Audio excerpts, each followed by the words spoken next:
Welcome to Just a Minute. Thank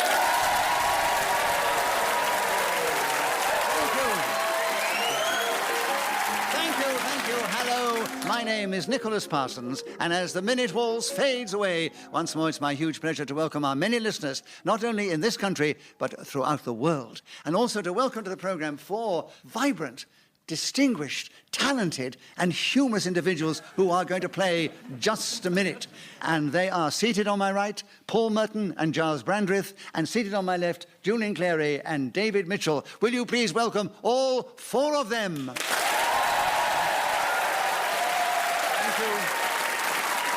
I'm going to ask them to speak on a subject that I will give them, and they will try and do that without hesitation, repetition, or deviation. Seated beside me is Sarah Sharp. She's going to help me keep the score. She'll blow a whistle when the 60 seconds have elapsed. And this particular edition of Just a Minute is coming from the Radio Theatre in the heart of Broadcasting House. And we're going to begin the show this week with Paul Merton. Paul, the subject is New Year's parties. Will you tell us something about New Year's parties? It should be New Year parties, shouldn't it? They put an apostrophe S in there. It doesn't really... Anyway, it doesn't matter. They've got down here, bad English, New Year's parties. And you have 60 seconds starting now. The finest New Year's party I was ever at involved Nicholas Parsons and Lynn Truss while we discovered the apostrophe on a greengrocer's sign. And it was a magnificent time, but many years I have spent on my own on New Year's Eve. I didn't tend to go out to the busy public places. Yes, it is very sad, and I think we should reflect on those golden years when I was in the bedsit in the 1980s and think about the little boy that used to listen to Just a Minute. I would hear Giles Brandreth, superb exponent of the game, Nicholas Parsons, of course. Julian, Clary challenge. He's not talking about New Year's parties anymore. No. But I was liking it. Well, yeah. So, deviation, Julian. Deviation, yes. A correct challenge, so you get a point for a correct challenge. You take over the subject. There are 31 seconds available. New Year's parties starting now. New Year's parties are a time of great celebration and frivolity. Years ago on the cabaret circuit, I used to work at Jongleurs on that particular date, and I didn't object to being professionally jolly, whereas actually, in my heart, I feel nothing on New Year's Eve. It passes me by, but if I'm being paid, I can smile and laugh and jolly along people. And Paul is challenged. Isn't it prostitution? I did do that as well. Yes. Julian, an incorrect challenge. Another point to you, and you keep the subject, therefore. 9 seconds available. New Year's parties starting now. The highlight of any New Year's party is when a tall, dark stranger knocks... So was that a stall, dark stranger? Deviation from English, he said stall instead of tall. No, he intended tall. Oh, did he? Yes, I think you're hearing I think he things. did a little of what they call in France, elision. The end of the last word ran into the beginning of the next one. It was elision. Is it? He was trying to keep going. Was he? I've had a few. Has he? Yes. So I'm going to give you the benefit of the doubt, and you know I'm always very fair. If I can give you the benefit of the doubt later, Paul, I will give it to you. Absolutely. Julian has another point, and he has 4 seconds. New Year's parties are starting now. Traditionally, they carry some salt and a bottle of whiskey.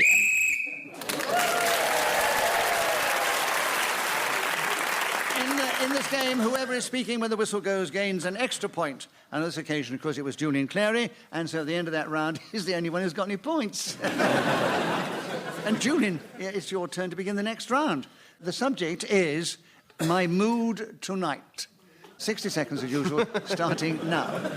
My mood tonight is, well, there's a number of things going on in my head. I'm feeling quite frisky, but there's an element of snappiness on the side. And if you buzz in, I'm liable to bite your head off, which... Right. The audience have asked me to buzz in order that we can see this extraordinary sight. Well, loosen your clothing, then. So what's your challenge within the rules of Just a Minute? Deviation. Why? Well, that kind of thing is deviation. As defined by the Criminal Justice Act 1962. I think the audience response endorses that you have a correct challenge. And you have the benefit of the doubt, certainly. 48 seconds available. You take over. My mood tonight, starting now. Mellow is my mood tonight. I come to you fresh from the arms of my new mistress. Young, vibrant, excited. You said you wouldn't say anything. Are you his mistress? Yeah. Well, don't it. So, what's your challenge? He hasn't got a new mistress. He still sees the old one round the back of the bins. Gyles, can you justify that you have a new mistress? Yes, 07773 Just called 3 times and they asked the name. Fifi is the name, actually. Now we are convinced you haven't got one. 41 seconds, Paul, on my mood tonight, starting now. I shall be giving my mistress Fifi a stern talking to when I get home. It seems she's also taken on Gyles. David, you've challenged. Yes, sorry, it's Fifi, repetition of fee. Oh, yes, it is, yeah. David, I'd love to give it to you, but let's be fair. Fifi is actually a name spelled F-I-F-I. So, Paul, it wasn't a correct challenge. You still have the subject, my mood tonight, and 36 seconds starting now. My mood tonight is one of exuberance. I love being here on Just a Minute, recorded at the British Broadcasting Corporation's Radio Theatre, here deep in the heart of the West. Julian challenged. Repetition of here. Oh, Yes, yes. you said here twice. Yes. Julian, well listened. You have the subject, you have 26 seconds, and is my mood tonight starting now. Oh, I've turned. I'm spitting feathers. In a couple more minutes, I should be down on my hands and knees chewing the carpet. I don't know what it is, but something dark has come right over me. I think when I got off the bus on my way here, I stood in a puddle, and that set me off, because this morning my mood was rather cheery. Giles challenge. I saw him actually getting out of the limousine. No, that was just a diversion. Well, then it's a deviation. I do agree with Giles. You did get out of a limousine, so we don't believe you came in a bus, Julian. Oh, I say. So, Giles, you have the subject, you have the 9 seconds available. My mood tonight starting now. My mood tonight is greatly enhanced by the peerage that I received in the New Year's honours list. Now to be called Lord Loverduck indeed enhances... I don't believe I got out of the bus. I don't believe he's a lord. It's the 4th of January. Well, it's not... Are you going to make us do 2 edits of the show? One for if you do get a peerage, and one for what actually is going to happen. If I don't get the peerage, people will just feel that it's very, very wrong.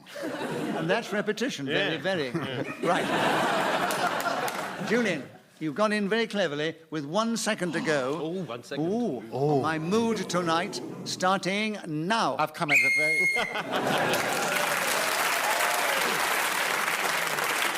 So, whoever is speaking in this game when the whistle goes gains an extra point. And once again, it was Julian Clary. He's now got a strong lead over the other 2. Paul's got 2, Giles has got 2. Dave is yet to come in, but we're loving to hear from him. Giles, it's your turn to begin. The subject is Harley Street.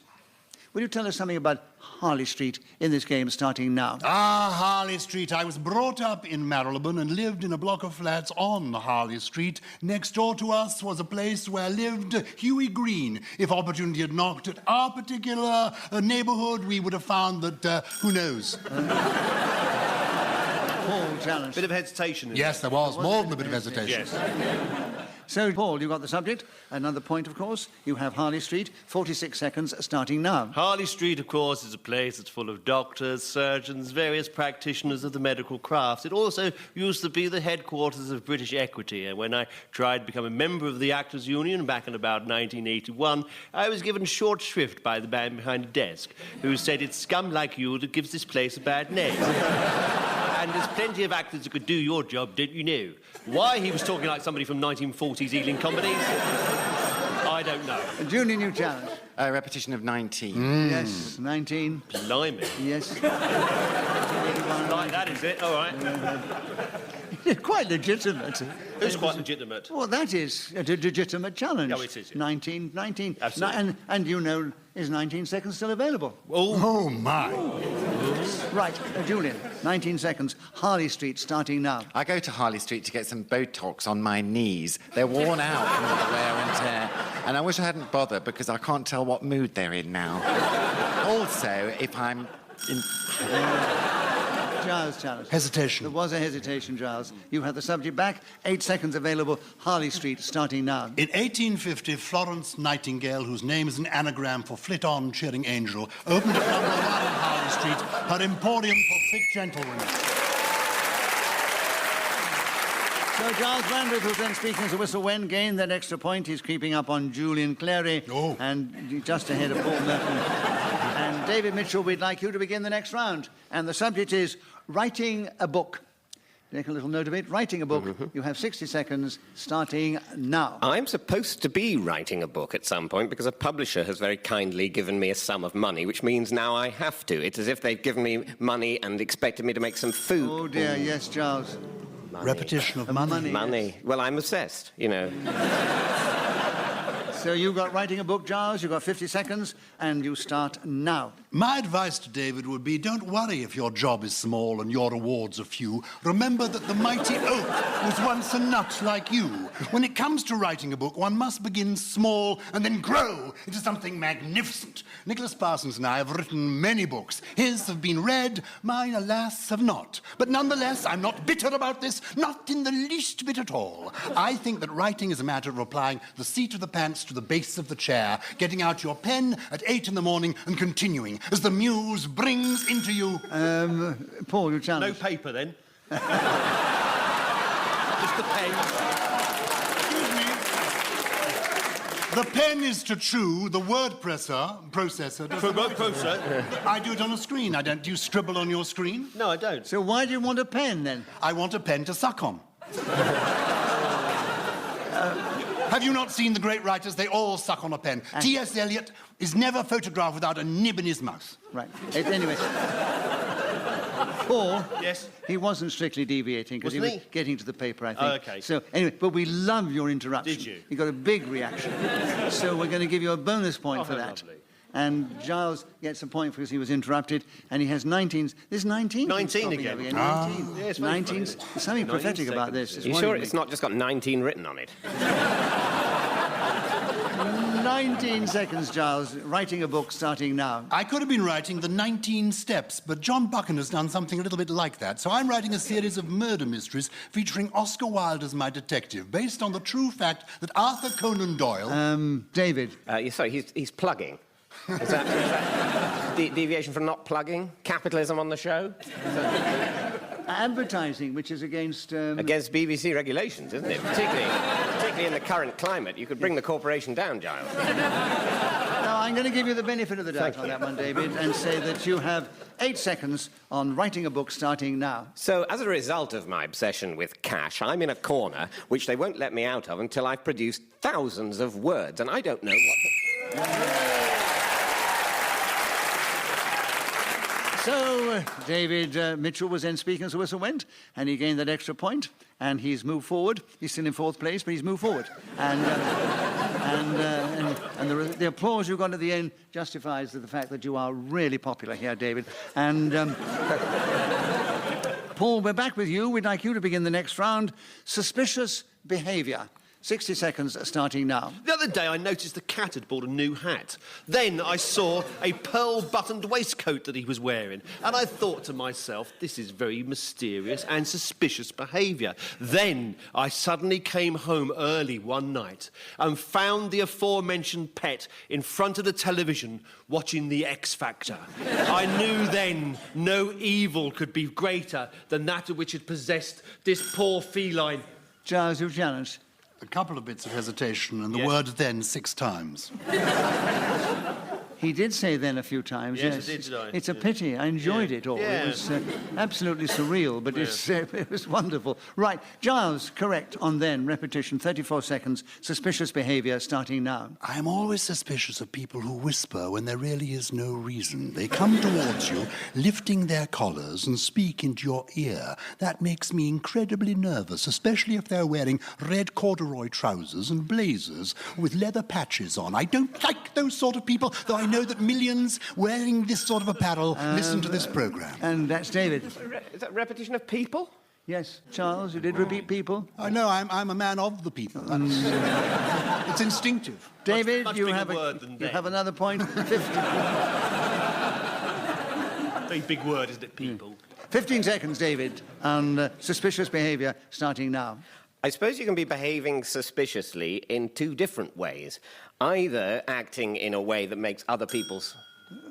Who's that? Paul? That was me, but actually you said ways and ways, so I was going to go for repetition, but it wasn't. No, it wasn't. No. So you've got another point, David. Oh, marvellous. And 7 seconds. Suspicious behaviour, David. 7 seconds starting now.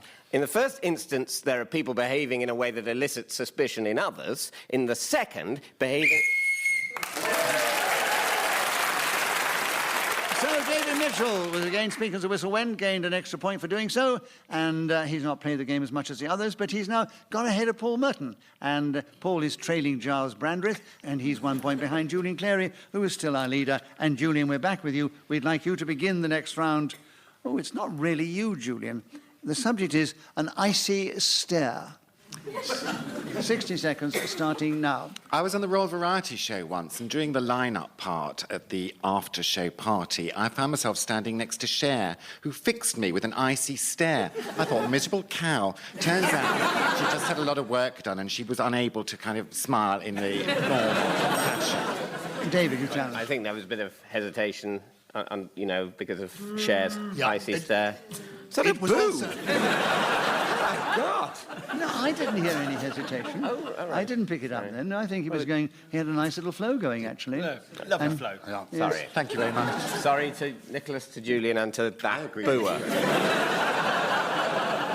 Keep the flow, Julian. 43 seconds still available. An icy stare starting now. When you see Christopher Biggins on television, he's all smiles, but I passed him in the foyer early on, and an icy...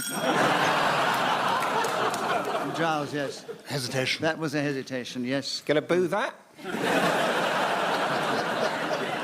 And we're never going to find out what he did unless Julian gets back in. 36 seconds, Gyles, on an icy stare starting now. I was privileged to know the late, great actor Sir John Gielgud, who could penetrate you with an icy stare. He claimed to be able to complete the Times crossword in under 10 minutes, even into his 90s. He did this by filling in inappropriate... Paul. Repetition of he. He did that. A lot of he's, a lot of he's. No. But no thens, I noticed. No. Well, with a bit more ambition, you might get there one day.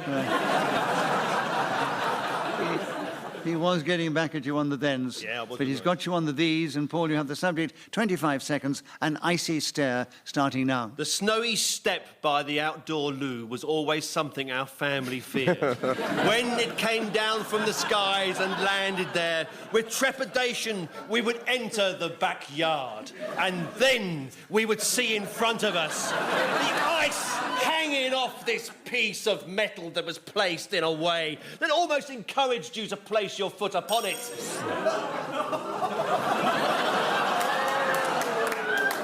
What was that? A repetition of zoological gardens? What about that? I thought he had repeated placed, but he hadn't. I know you made a mistake. And, Paul, 1 second on an icy stare starting now. Now and then...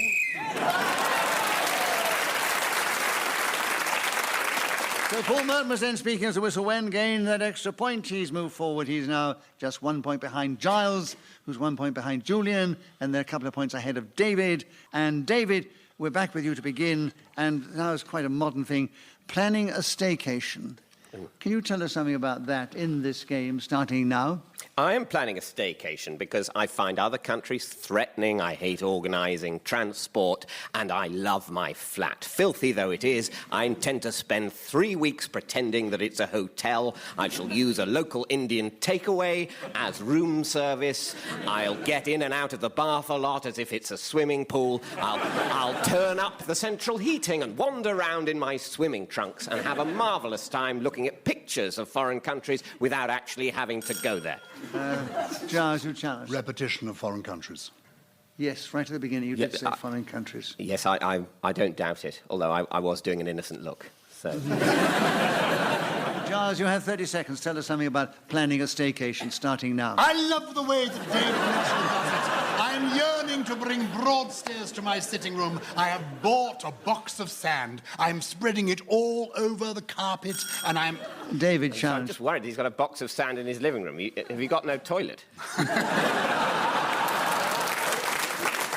I I'm creating a holiday in Morocco.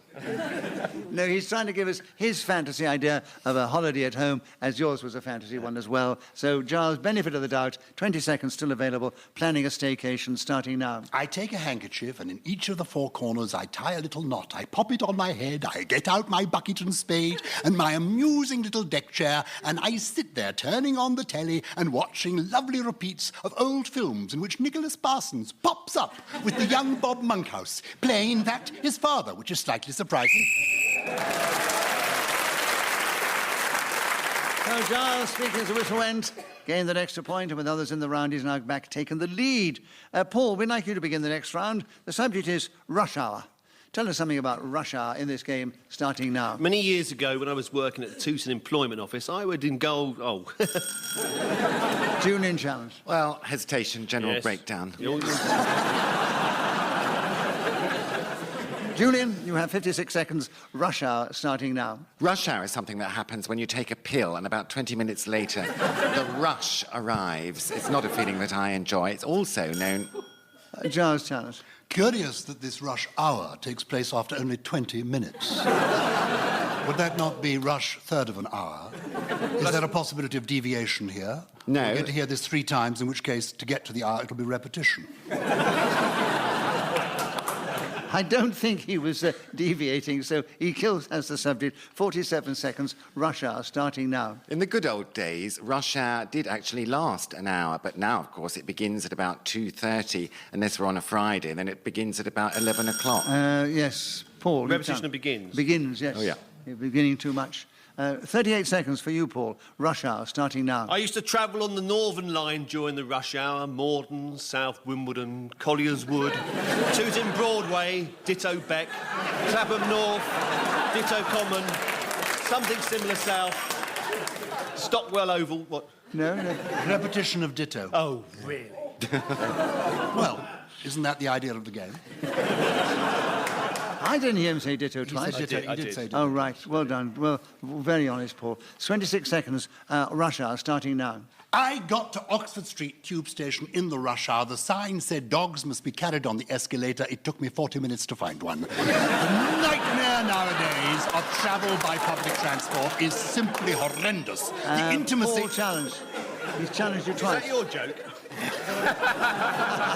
It actually belonged to Max Miller, I think. Or possibly Dan Leno. Are we allowed to do other people's material? If they're dead, yes. OK. Oh, certainly if they're dead. OK. Where would you be without? Oh, so much fun. Upmanship goes on here. Right. Giles, you Clearly, have... that was an inadvertent remark. I do apologise. Yes. Have you never used anybody else's material? No. Oh, good. Don't feel bad, Gyles. I'm sure someone else has said it before. Yeah, indeed. 13 seconds, Giles. Rush hour starting now. The extraordinary way one's body is pressed against the cumin. Paul challenge. Now, there is stuff called cumin, but I presume he's not pressing himself against it while he's riding on the tube. You're right. So it's, you better say human, so it's... Yeah, it's- you're right. Here's Cumin, right. Yeah, you're The right. deviation as well as hesitation. You're 9 right seconds, there. Paul. Rush hour starting now. Oval, Charing Cross, Pennington, these are...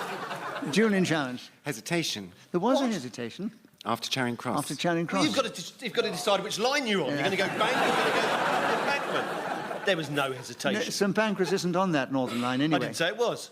No. Well, you said you've got to decide whether you're going to Charing Cross or St Pancras. Yes, right. Yeah, well, it's not on the Northern Line, St Pancras. Yes, it is. No, King's Cross is on the Northern Line. King's Cross is. Yes, that's Yes, right. but when the station was built and Nicholas opened it, Anyway, you hesitated. So, Julian, you have the subject. You have 6 seconds. That's right. He did hesitate. Quite legitimate. Are you in pain out there, sir? 6 seconds, Julian. Rush hour starting now. The thing that worries me during rush hour is the lack of oxygen. Is there enough air to go around?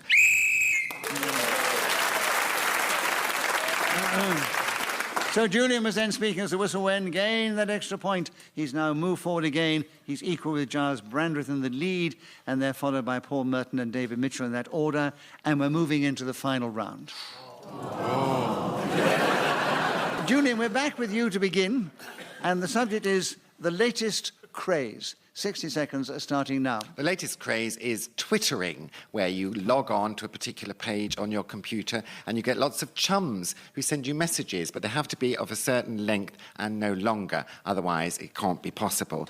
I'm following a number of interesting people like Andy Peters, who twitters to tell you what he's had for breakfast and occasionally posts a photograph of said meal, which is enough to make me sick. Paul. Hesitation. Yeah, I think there was a hesitation. So I gave you the benefit of the doubt last time against Paul. Paul's now got it against you, so that's even and fair. 34 seconds, Paul. The latest craze starting now. The latest craze to hit Britain is to go up to Nicholas Parsons and kiss him firmly on both cheeks, particularly if his tiny shoelaces up at the time.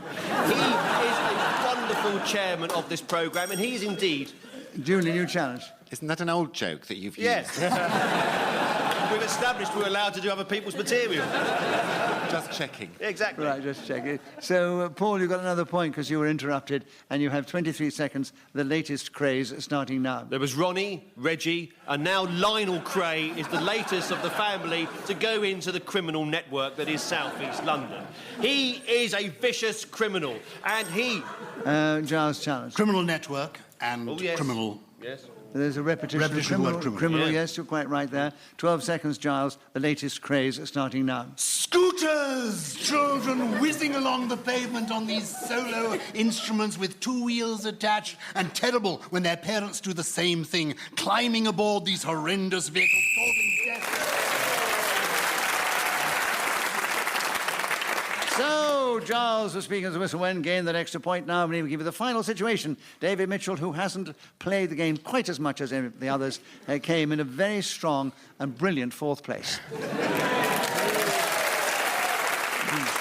Just ahead of him, well, quite a few points ahead of him, actually, but someone who has played the game quite a lot was Paul Merton, but gave great value, was always right.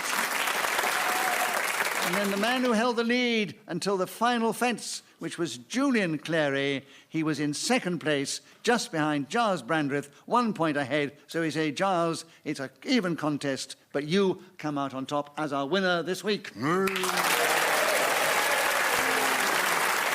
only remains for me to say thank you to these four fine players of the game, Paul Merton, Gyles Brandreth, Julian Clary and David Mitchell. I thank Sarah Sharp, who's helped me with the score, blown her whistle so delicately when the 60 seconds elapsed. And we are grateful to our producer, Claire Jones. We're indebted to Ian Messiter, who created this amazing game. And we're also indebted to this lovely audience here in the Radio Theatre, who've been a really cheerful lot to cheer us on our way. So from our audience, from me, Nicholas Parsons, and the panel, goodbye. Don't forget to tune in the next time we play Just a Minute.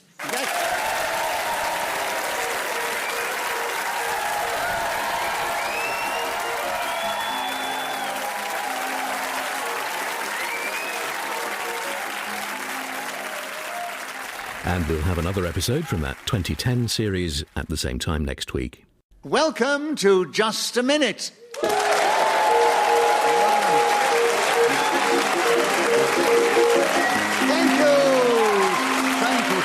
Thank you. Hello, my name is Nicholas Parsons, and as the minute waltz fades away, once more it's my huge pleasure to welcome our many listeners in this country and around the world, but also to welcome to the programme this week four exciting, attractive, dynamic, humorous players of this game. They're going to show their skill and ability with words and language as they try and speak on the subject that I give them, and they try and do that without hesitation, repetition, or deviation. And those four are seated on my right, Paul Merton and Charles Collingwood, and seated on my left, Josie Lawrence and Chris Neill. Will you please welcome all four of them? Beside me sits Sarah Sharp, who's going to help me keep the score and blow a whistle when the 60 seconds have elapsed. And this particular edition of Just a Minute is coming from the Radio Theatre here, which is packed to the seams with lovely people waiting to enjoy themselves. So we'll begin the show with Josie Lawrence. Josie, Hi. here's a lovely subject for you. Lovely. How I know when I'm in love. Oh, really? Yes. Give a little thought to it before you go. 60 seconds, as usual, starting now. I know when I'm in love because I have these symptoms. I have heart palpitations, my head starts to ache, I have sweaty palms. Charles challenge. I have. At least 2 halves, if I know, not 3. loads of them. It's because I'm in love, you see. Are you in love with the word have? Yes. You seem very close. Right, Charles, you have a correct challenge, so you get a point for that. And there are 52 seconds still available. Will you take over the subject of how I know when I'm in love, starting now? I know when I'm in love because I always lose a lot of weight. So you can tell that I'm not particularly in love at the moment. In fact, that's not Paul challenge. You just introduced me to your wife a little while ago. And here you are broadcasting to the nation. There's dozens of people hear this show. And you've said you're not in love. Well, look, whether or not the marriage is over, I'm trying to win a game. Fair enough. And she can take it on the chin, my wife. She's used to Well, this that might be the cause of all the trouble. Paul, we give you a bonus point because we enjoyed what you said. But I don't think Charles was actually failing within the rules of just a minute. So he keeps the subject, how I know when I'm in love, 45 seconds starting now. How I know when I'm in love is that my body tingles. I can hardly sleep at night. I get nervous and sweaty, realising that only... Chris challenge. He was to see a doctor. These aren't very healthy symptoms. He loses weight, he's tingling, he sweats, he can't sleep. God, whoever he falls in love with, she must think, oh, I'm a lucky cow. So, Chris, have you got a legitimate challenge? No. Well, deviation from how you should, if you were to fall in love, how it should really feel, I Well, think. we don't know. Maybe true. that's the way it takes Charles, which makes him rather strange, but doesn't matter.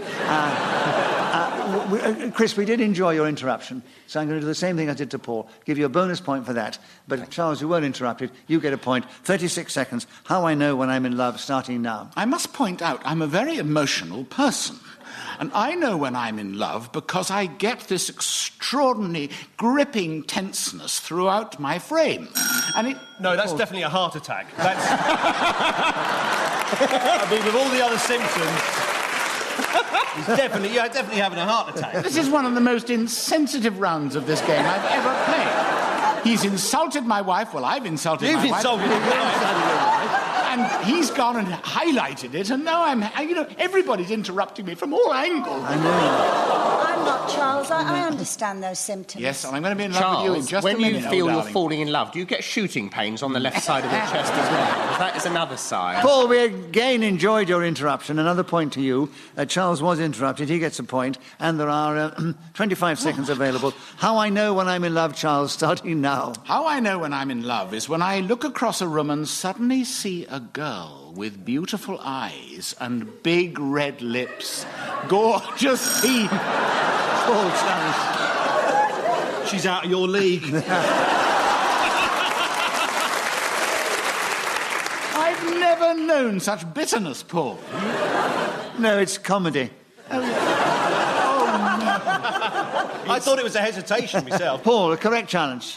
You have 15 seconds on how I know when I'm in love, starting now. My pupils dilate and the headmaster gives me a funny look. I also get these terrible sweats all down my back, my shoulders, and also across... Josie challenge. He said also twice. You did say also twice, yes. So, Josie, another point to you. 5 seconds. Tell us more about how I know when I'm in love, starting now. I laugh uproariously at anything they say, which is quite difficult when the bloke said... In this game, whoever is speaking when the whistle goes gains an extra point. On this occasion, it was Josie Lawrence, who now has 2 points. Paul has 3, Charles Collingwood has 4, Chris has 1, and that's the situation at the end of the first round. Chris, will you start the next round? I don't know if it's been chosen for you specially. A police escort. 60 seconds starting now. If you're a member of the royal family, a senior politician, a big celebrity, you may be entitled, I suppose, to a police escort. I myself came to the studio tonight on the number 12 bus. However, it did stop at Elephant and Castle, and it's one of those bendy buses that we have in London. Josie challenge. No, it was bus and buses. Bus and I'm buses, so sorry. yeah. No, it was a bus and buses, yes. Got a point for So, incorrect challenge, I'm afraid, Josie. And another point to Chris, 44... Not another point, but a point to Chris. Sorry,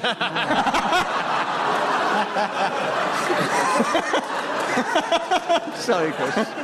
44 seconds, Chris. A police escort starting now. I was once in a pub and there was a woman there. She was ever so drunk and they stopped serving her and she got very raucous, so they had to call the police. And she was escorted from the premises and she was screaming and shouting and complaining so much. It ruined the evening for all of us, actually. But, Paul, challenge. Hesitation. Yes, Paul, you had a correct challenge. You have 24 seconds. A police escort starting now. When Tommy Cooper... Yeah. Charles? A hesitation. I don't think it was hesitation. Oh, very much hesitation. He went, And we interpret that stumble, Paul, as hesitation. So he has the benefit of the doubt. He has a police escort. And he has 22 seconds, Charles, starting now. Unlike Chris, who came here on a bus, Paul, challenge. Well, a bit of a hesitation. No. I gave the benefit of the doubt to you last time. So the benefit of the doubt goes to Paul on this occasion. He has 19 seconds on a police escort starting now. When Dr. Crippen was arrested, he was given a police escort and taken to the jail. But there is evidence over the years which has emerged that he may have been innocent. They dug up a body underneath his house after he'd been given the police escort, and they found that the remains did not match the DNA of his murdered wife. So it could...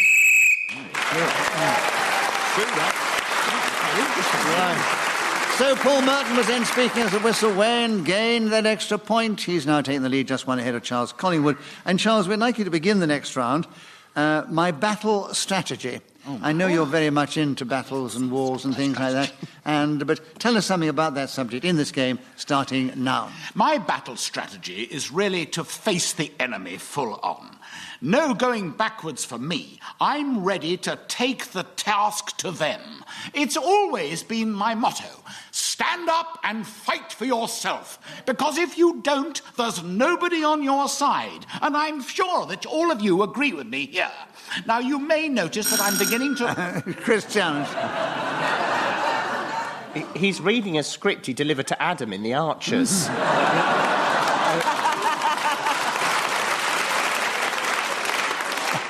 It does sound a bit like an Archer's it was all script, about polytunnels. I was on the edge of my seat. But give him his due, he wasn't reading it. No, he's remembered it. It's off the book, it's amazing. But, so what's your challenge? I didn't really have one, actually. Didn't you? Oh, well, we'll give you a bonus point because we enjoyed your interruption. You. Am I up to 2 now? You're up to 3. Stop. Charles, you were interrupted. You get a point for that. My battle strategy, 38 seconds, starting now. Well, as you know, I'm an actor. I'm not a soldier. But were I to have a battle strategy, I feel... Chris, challenge. Darling, the theatre can be war. Well, what's your challenge? No, I haven't got one. I was hoping for another point. No. It wasn't strong enough. For that. No. What about a half? No, not even a half. Not a half, OK. No. Is it possible to take points away? I've never done it yet, but I might contemplate it in the future, but not on that one. Okay. Right. Charles, another point to you. My battle strategy, 32 seconds, starting now. I do think it's important that if you have a battle strategy, you should know where the battle is going to end, so that you're not in a terrible mess when it comes to a final conclusion. But not being a military man myself, who the hell cares? I'm just here playing just a minute with my battle strategy to go on talking. Chris, challenge. I didn't touch it. But I pressed my buzzer for repetition of just. Oh, well, there we are. It's Paul. Well, your light came on. What was your challenge, Paul? Well, it was repetition of just. And I am sitting on Paul's lap. I think we charge no points at all on that. 16 seconds still with you, Charles, on my battle strategy starting now. My battle strategy... Chris, challenge. Repetition of just. What? I just... No. A moment ago, that he'd said just twice, so... and it never came out. It's too late now. It's too late.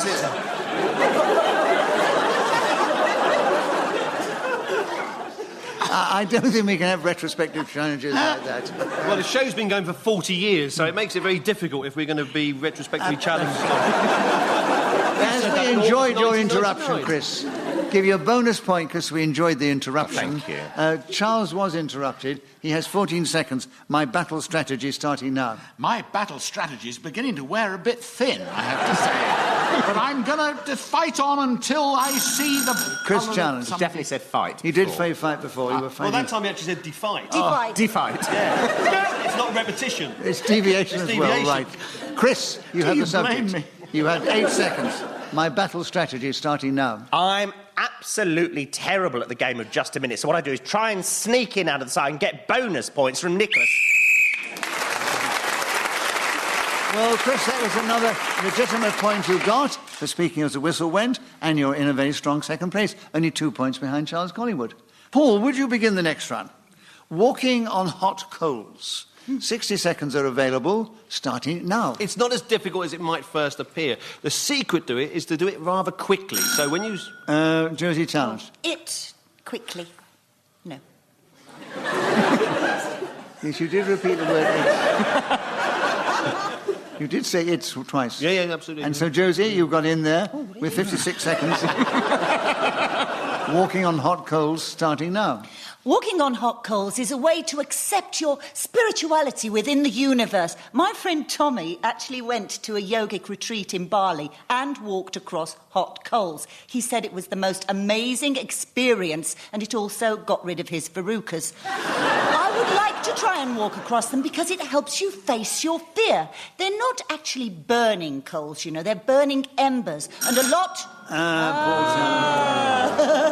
Yes.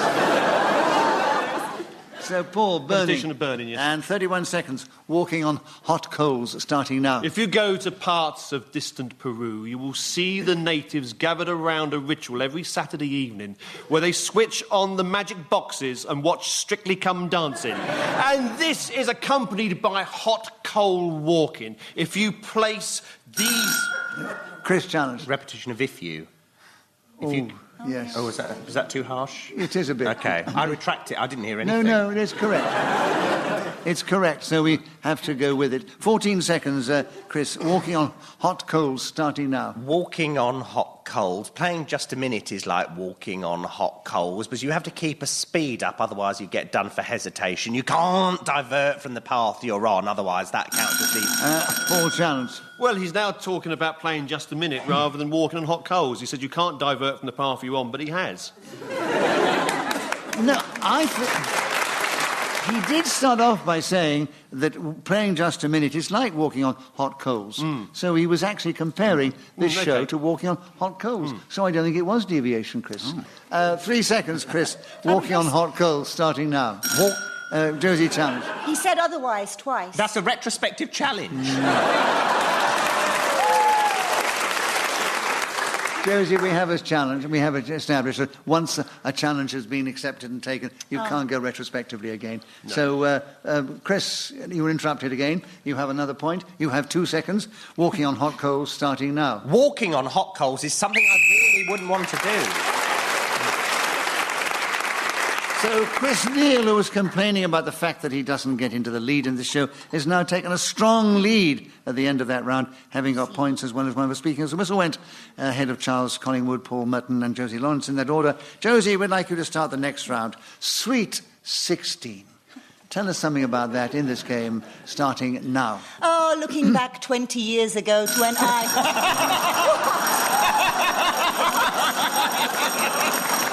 He set off the internal alarm. I don't know, what do you mean? Well, you're 60 if you're a day.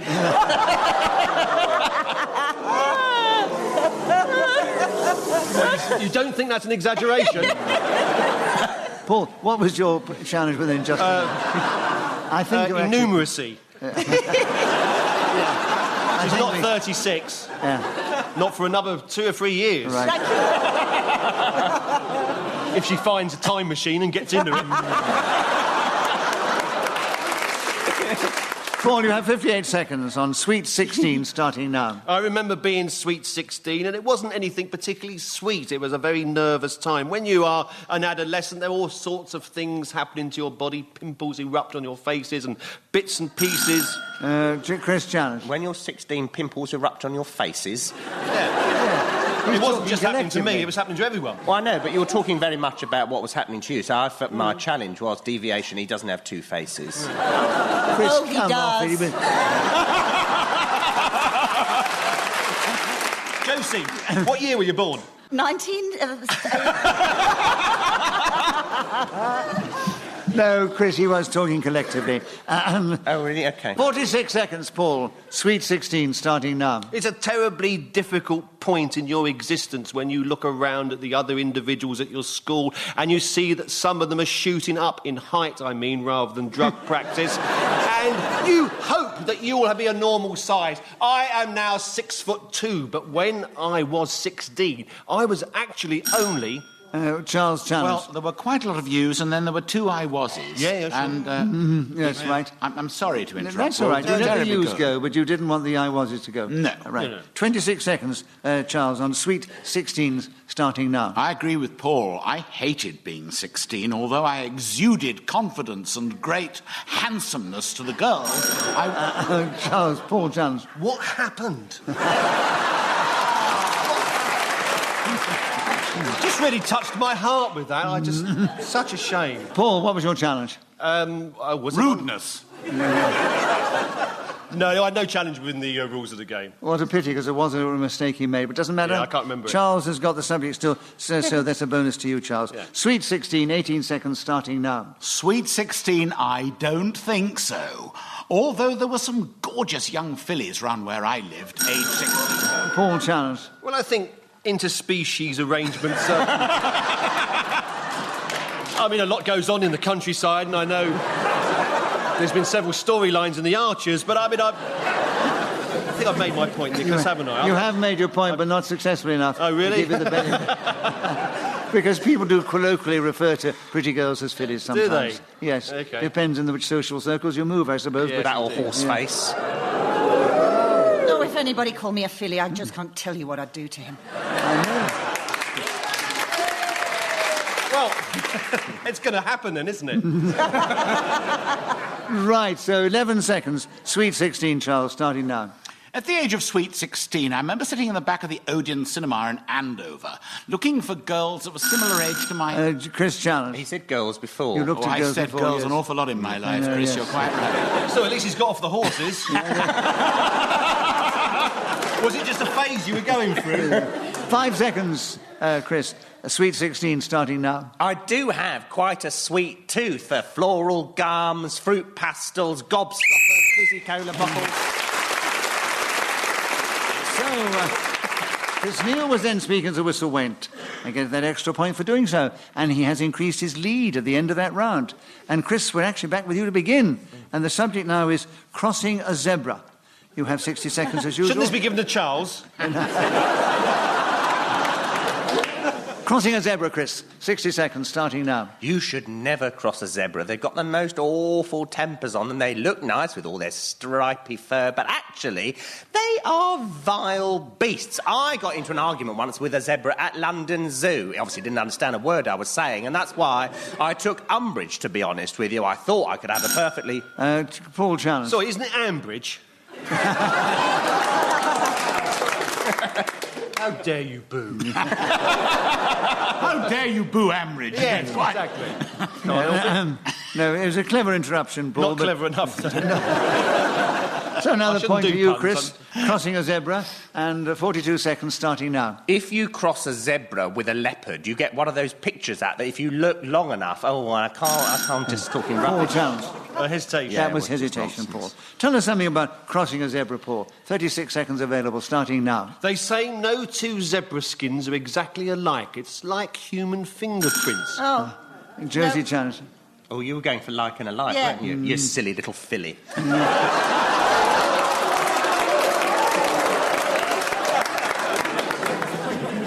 Paul, incorrect challenge. 31 seconds. Crossing a zebra with you, starting now. When I was about 11 years old, we went to Windsor Safari Park and I saw a zebra crossing the road in front of the coach we were on, and I was a bit shy, but I whispered, "Look, everybody, there is a zebra crossing the road." And it was. And I said the road. Josie Challenge. Said the road. Yeah. Twice. So, Josie, you got in on the subject. Crossing a zebra. 18 seconds, starting now. The reason zebras are ugly and angry animals is because they think of themselves that way. They actually want to be horses, but they've got stripes and they just class themselves as lion fodder. They want to run at Escort and be... Paul challenged. It was several days. There were several days, yes.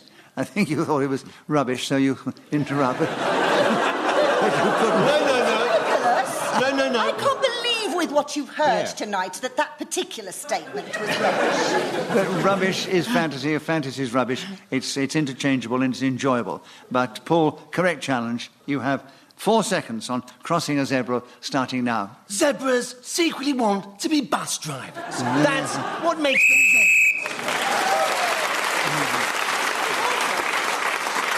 So Paul Merton was then speaking of the whistle when gained that extra point. He's now equal in the lead with Chris Neill, and Charles is in second place, and then Josie Lawrence. Charles, we'd like you to begin the next round. The subject is Morris dancers. Tell us something about Morris dancers in this game, starting now. Now, I don't want to upset Morris dancers, but if you go down to Devon in the middle of June and see these people in these extraordinary clothes with bells round their knees and funny hats on and sticks going whack, crash, bonk against each other, it's quite sad, rather. But it's probably not if you love Morris dancing. And I'm a country boy. How super it is to go to a fete and watch these pretty damsels tottering about going, hey yong, poo-pa. Paul challenge. That's you in Hong Kong there. That's got nothing to do with Morris dancers. They don't go Hong Kong. No, you're mixing it up. They do say some strange and outrageous things. Oh, yes. I won't confirm it was poo-pa or ya-ya, but it was something very similar. So I give you the benefit of the doubt, Charles. Yep. So you've still got the subject. You have 25 seconds. Morris dancers starting now. There's hardly anything in this country more British than watching Morris dancing at a fair in the summer, possibly in... Paul I challenge. think we had summer before. Yes, and you We did. go down to Devon in summer, And Cornwall in summer, all that business. Summer. When you said summer before, that's what I'm referring to. Show some confidence, you'll get the point. Yeah. Correct challenge, Paul, isn't right? it? Yeah. And you have 18 seconds, Paul. Morris dancers starting now. Basically, it's a fertility rite, although if you'd ever... Oh, no, I can't say that. I stopped myself there. I just kept this show on the air. That wasn't my first choice of word, either. You challenged before he destroyed He was the about ship. to deviate in a rude fashion. So he hesitated, in other Yes, words. he Right. hesitated. So you have Morris dancers, Josie, and you have 14 seconds starting now. I actually find Morris dancing quite sexy in that pagan way. Josie challenged. You just challenged. He didn't. I did. Well, Chris, you Well, I can't did quite Chris. remember now, but I don't... Deviation, Morris dancing really isn't It sexy. is sexy because I've done It it. is. I went to Dartington College of Arts and took part in folk study courses, and let me tell you, it can be Sexy? sexy. Well, Really? Yeah, There is a individual, isn't sexual it? element to it, because there's certain sort of fertility rights. Yeah, expressed. exactly. Yeah, that's what Paul was saying, yes. So, And if you own those fertility rights, you can make a fortune. so an incorrect Fair challenge. enough. So, Josie, another point to you. 11 seconds. Morris dancers starting now. It's probably the only time in my life when I've actually believed a bloke when he said, pull the other one, it's got bells on. I remember going down to Padstow once and seeing the sword dance. I've just heard we're moving into the final round. No. Paul, it's back with you to begin. The subject is My Kitchen.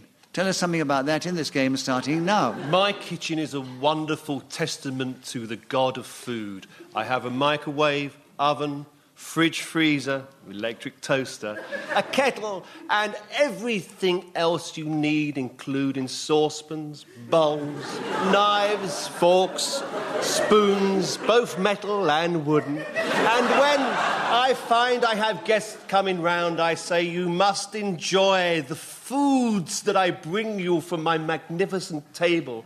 And they sit, and I suddenly produce a fish finger on a plate. And I offer it to them, and they say, these great culinary delights are beyond our previous imagination. Where does such ambrosia come from? It comes from Zanzibar. Charles. I said come and comes No, from. it was it was a hesitation. It was a fluff. Oh, it was a lovely, lovely little fluffy. He was, It was a going in. lovely little I'm not going to lie because it was too good and wonderful for. 10 seconds, that's all to go. On my kitchen, starting now. Frozen yoghurt on sticks, brown bread toasted golden, and then, of course, the pièce de résistance, which unfortunately isn't particularly but...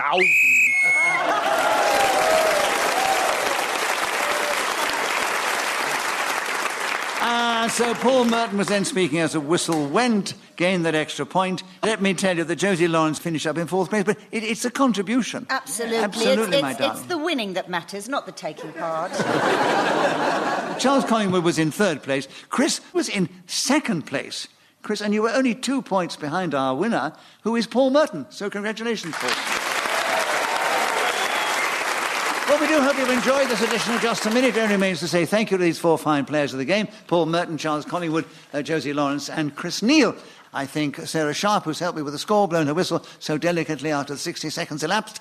We thank our producer, Claire Jones. We're indebted to Ian Messiter, who created this unusual and amazing game. And we are grateful to this lovely audience here at the Radio Theatre in Broadcasting House. So from our audience, and from me, Nicholas Parsons, and this fine team of players here, goodbye, thank you for tuning in, and be with us the next time we play Just a Minute! Yes.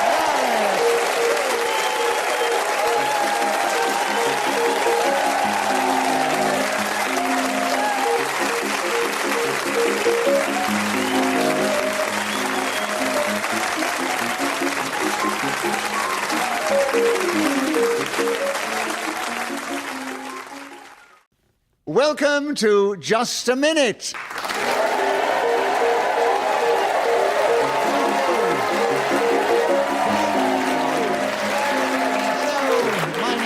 Nicholas Parsons, and as the minute waltz fades away, once more it's my huge pleasure to welcome our many listeners in this country and around the world, but also to welcome to the show 4 exciting, talented and humorous individuals who are going to play Just a Minute. And they are, seated on my right, Tony Hawkes and Justin Moorhouse, and seated on my left, Josie Lawrence and Dave Gorman. Will you please welcome all 4 of them? Thank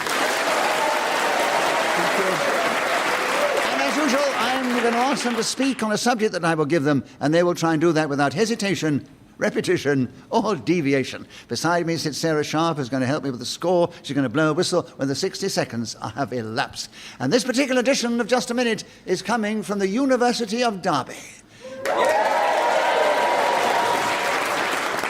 And we're in the Students' Union, and you must have realised from that round of applause that they have recognised where they are sitting.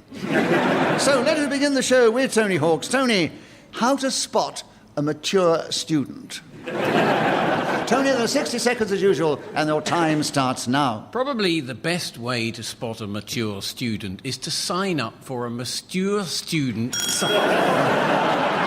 Josie, you've challenged. I don't think there is a course called Monsieur Students. There might be, but it doesn't work out in the English vocabulary, does it? Sorry, Tony. No, you're right.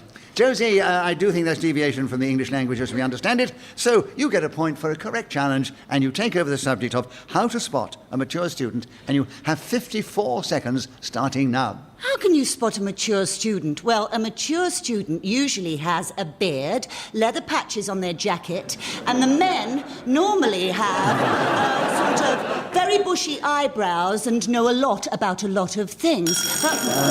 Tony challenged. So, yes, there were 2 lots in there. There were 2 lots, there were a lot, Yeah. a lot of The first lot was biblical. Yeah.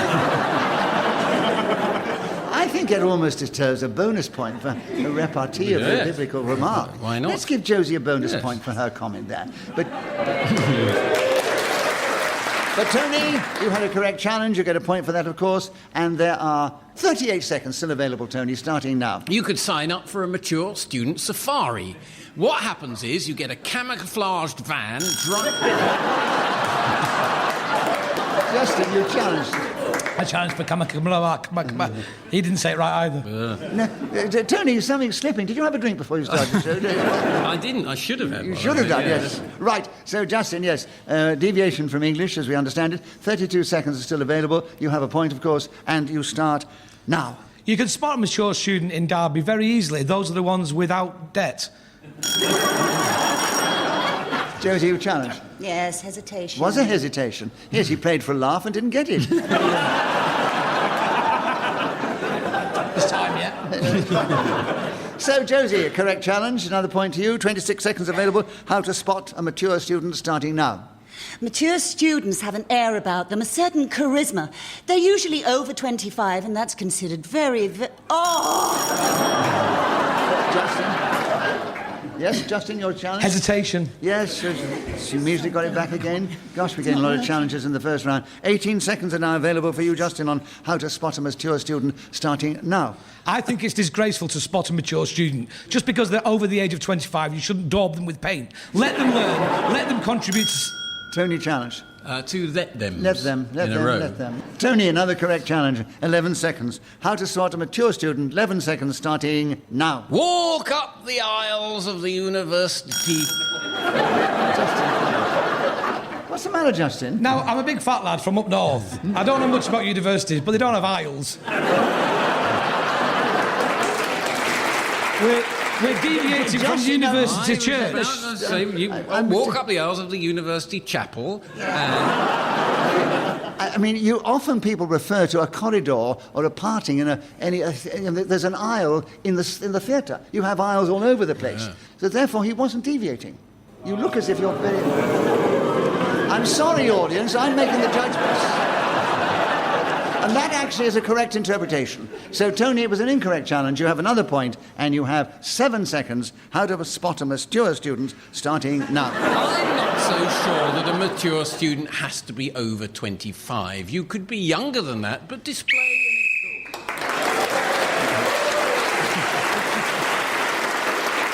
an... In this game, whoever is speaking when the whistle goes gains an extra point. On this occasion, it was Tony Hawkes. And at the end of that round, he has a strong lead ahead of Josie Lawrence, and then Justin Moorhouse, and then Dave Morley in that order. In fact, Dave is yet to score, but it doesn't matter. It's plenty of time. Dave, you challenge. Yes, Dave Morley has certainly yet to score. Because he's not playing. And that's the point I was making. Yes. And I would give you a bonus point for your observation and picking up the fact that you are Dave Gorman and you're in the show, but Dave Morley isn't. Yes. Josie, would you begin the next round? Yes. Oh, this is an interesting one. Going to Zanzibar. That has a resonance with this audience here in the University of Derby, which might become clear as we progress on the subject. And there are 60 seconds as usual, Josie, starting now. I've heard that Zanzibar is a club in Derby that the students like to frequent. I'm sure that they sit in this particular establishment having mass debates about their favourite subjects, sipping mineral water and probably just dancing the foxtrot every now and then. But I would like to tell you that I have actually gone to the real Zanzibar, the Spiced Isle. I climbed a huge mountain in... Justin challenged. Oh, it's not about aisles again, is it? It was, yes. They don't have aisles in Zanzibar, they have aisles in churches. It is a spiced aisle. Oh. You have a spice aisle in supermarkets as well.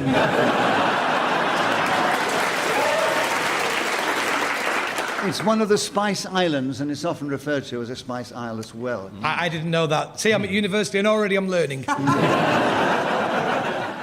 So that was an incorrect challenge, Josie, and you have another point, and you have 35 seconds going to Zanzibar starting now. I flew to Stone Town near the Indian Ocean, and there I stayed in a hotel called Door, which is favoured probably by Homer Simpson. It was a beautiful place full of Arabic arches and antiques, and that night I sipped pina colada.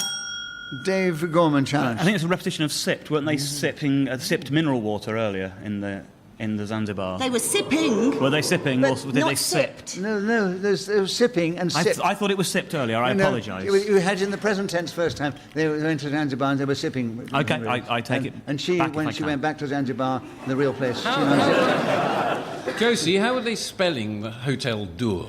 D-H-O-W. Oh, OK. Fine, that's all I Why needed are you being so picky? Because they're boys. Well said, Josie, yes. So, Josie, you had an incorrect challenge again. 17 seconds going to Zanzibar, starting now. I drank a cocktail whilst watch. Justin challenge. Repetition of cocktail. Yes, you did have I cocktails thought I at the said beginning. pina colada then.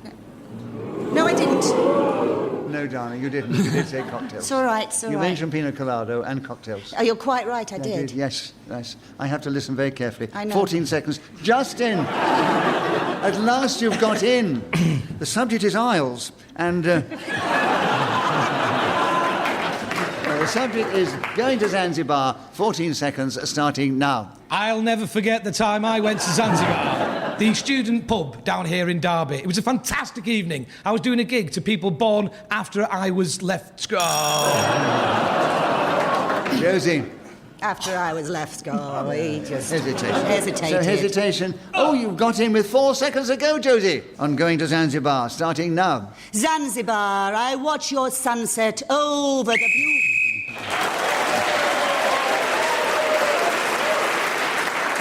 So Josie Lawrence, were then speaking as the whistle went, gained that extra point, has increased the number of points she has, and she's now in a strong lead ahead of Tony Hawkes and Justin Moorhouse and Dave Gorman in that order. But Dave, we'd like you to begin the next round. Here's a subject close to the heart of everybody here. Why I love Derby. You're on home territory here. 60 seconds, starting now. Why I love Derby can be summed up in 2 main reasons. Chiefly amongst them would be the people, their pride, their passion. It verges on the jingoistic. My second motivation for finding Derby quite so lovely would be that it is not Nottingham.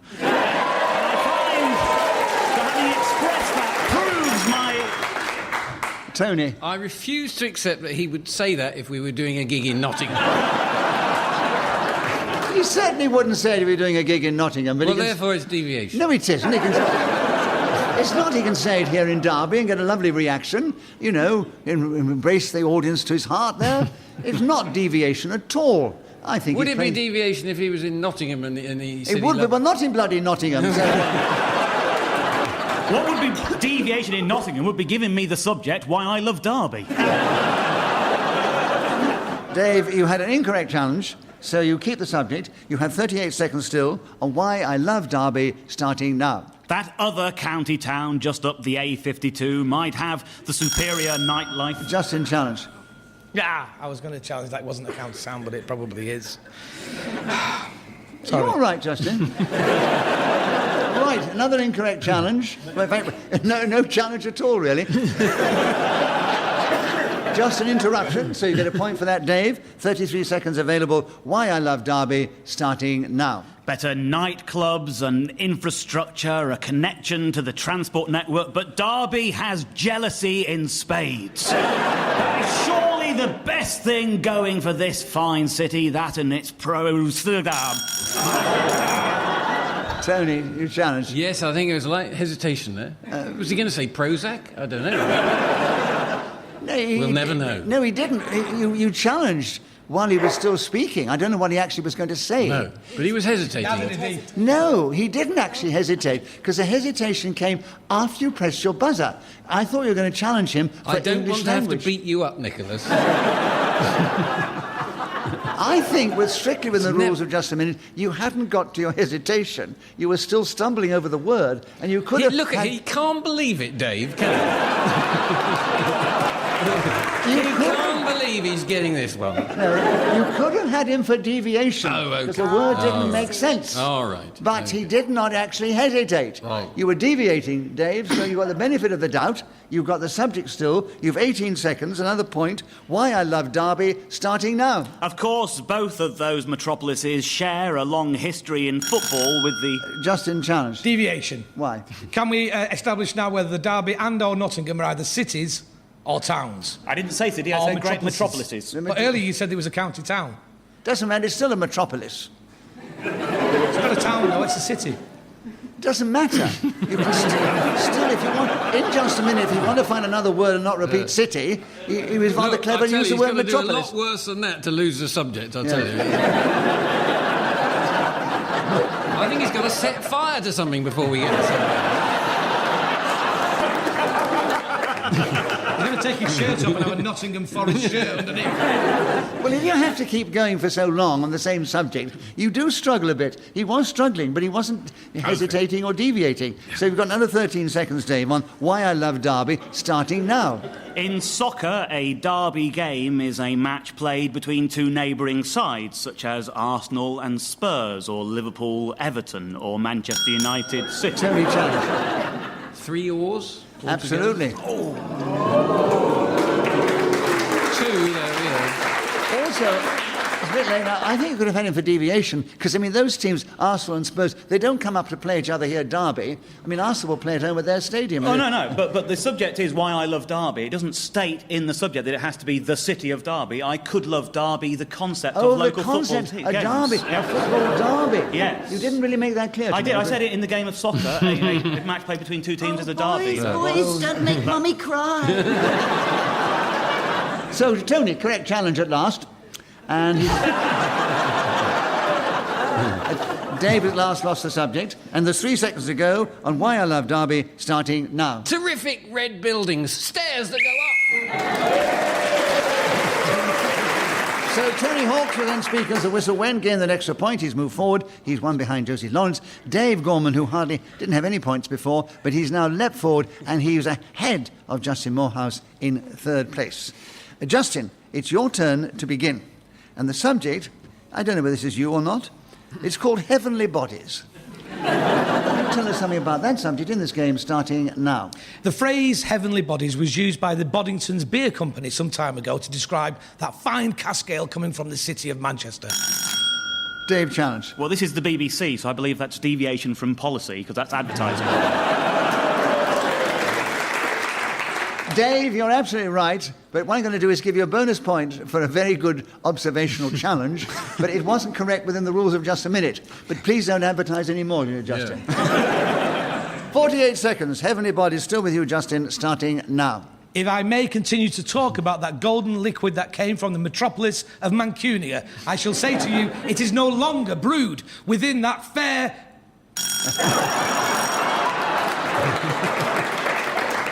Yeah, there's so many city, town, dwelling, metropolis, right. Tony, couldn't think of another word for it, so you came in first. And it's 37 seconds on Heavenly Bodies, starting now. I have a terrifically heavenly body for radio. There can be no doubt about that. Justin, challenge. Deviation. Why? Because he has a terrifically heavenly body for any circumstances. That is a personal opinion. We don't want to bring...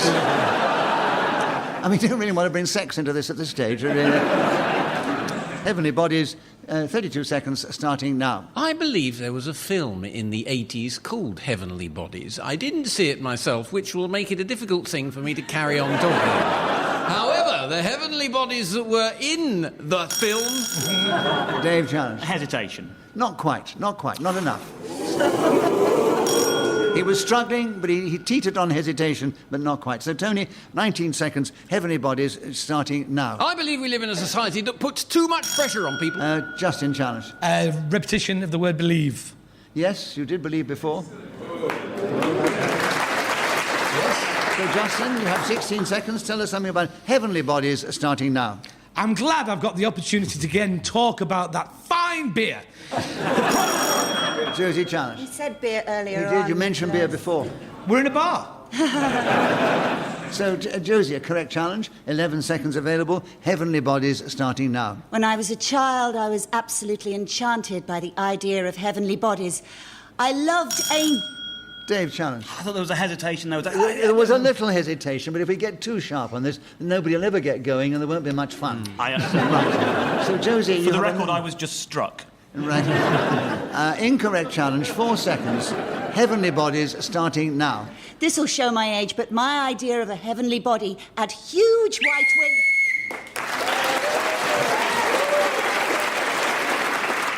So Josie Lawrence was then speaking as the whistle went, gained that extra point and has increased her lead by 1 over Tony Hawks and 4 over Dave Gorman and Justin Moorhouse, equal in 3rd place.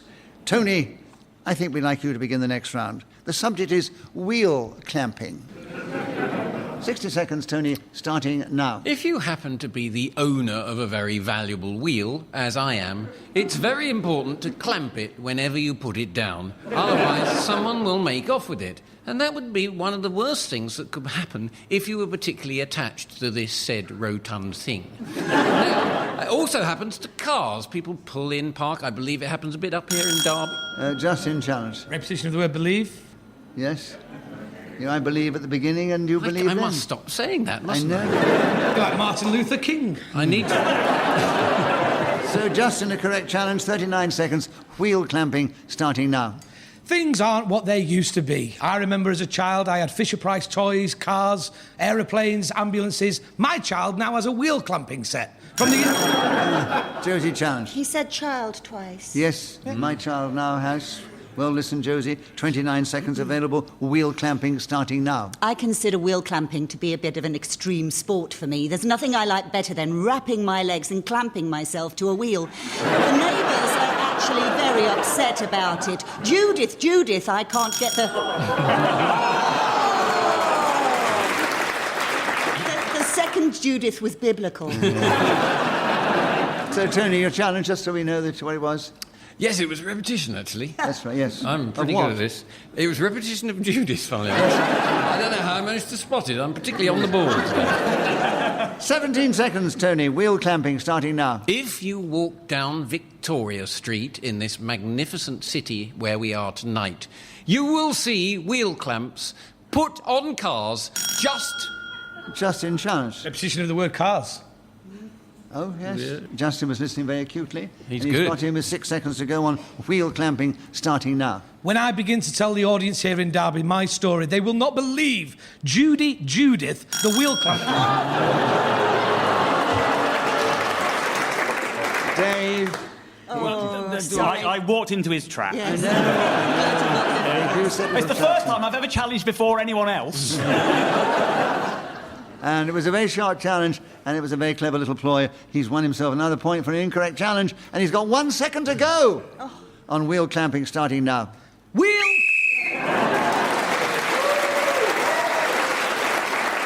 So Justin Moorhouse is now surging ahead.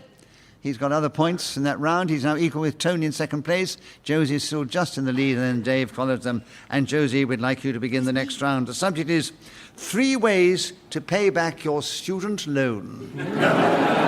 But to talk on the subject, 60 seconds as usual, starting now. I'd just like to start off on a serious note. When I was a student in 1977, the council paid for me to go to university. I even went on the full Grants for All march in Exeter because I believed that everybody should be allowed to have money for their education and no student should end their education. Justin's challenger. Deviation. Why? It turned from a game of just a minute into a rally cry for no student loans. Well, why not? It doesn't really matter.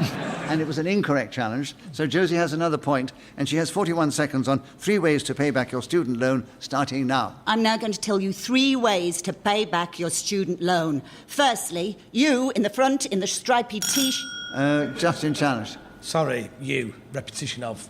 Yeah, that's a bit of a sharp one, Justin, but we'll let you have it. Can I take it back? No, it's too don't. late now. It's just that man will never know what I was about to say to him. And it would have changed his life, I tell you.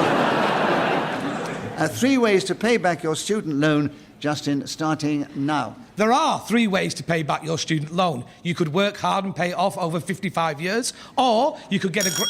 There we go, Josie. Repetition of you. Hoisted on your own professional petard. I wouldn't normally do that. No, of course you wouldn't normally do it. No. But he did it to you, you done it to him. Fair play. Don't stop doing it. And 27 seconds. 3 ways to pay back your student loan, Josie, starting now. That young cove there could sell his body to me. Only joking. Anyway, 3 ways to pay back a student loan.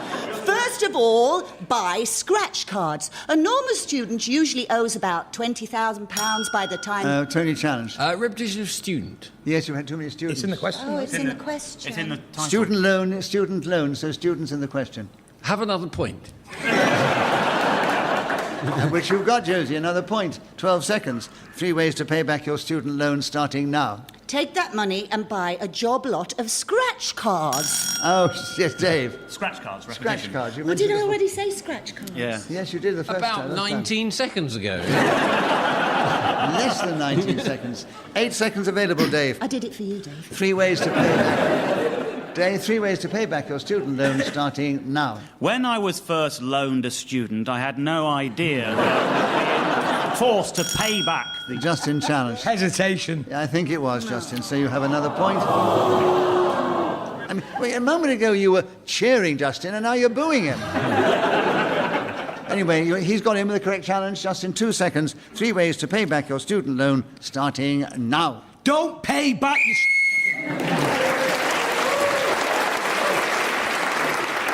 So Justin got points in that round, including 1 for speaking as the whistle went. And he's caught up. Josie's still 1 point ahead, but it's Justin Moorhouse who's in second place now, then Tony Hawks, and then Dave Gorman. And we are moving into the final round with that score situation.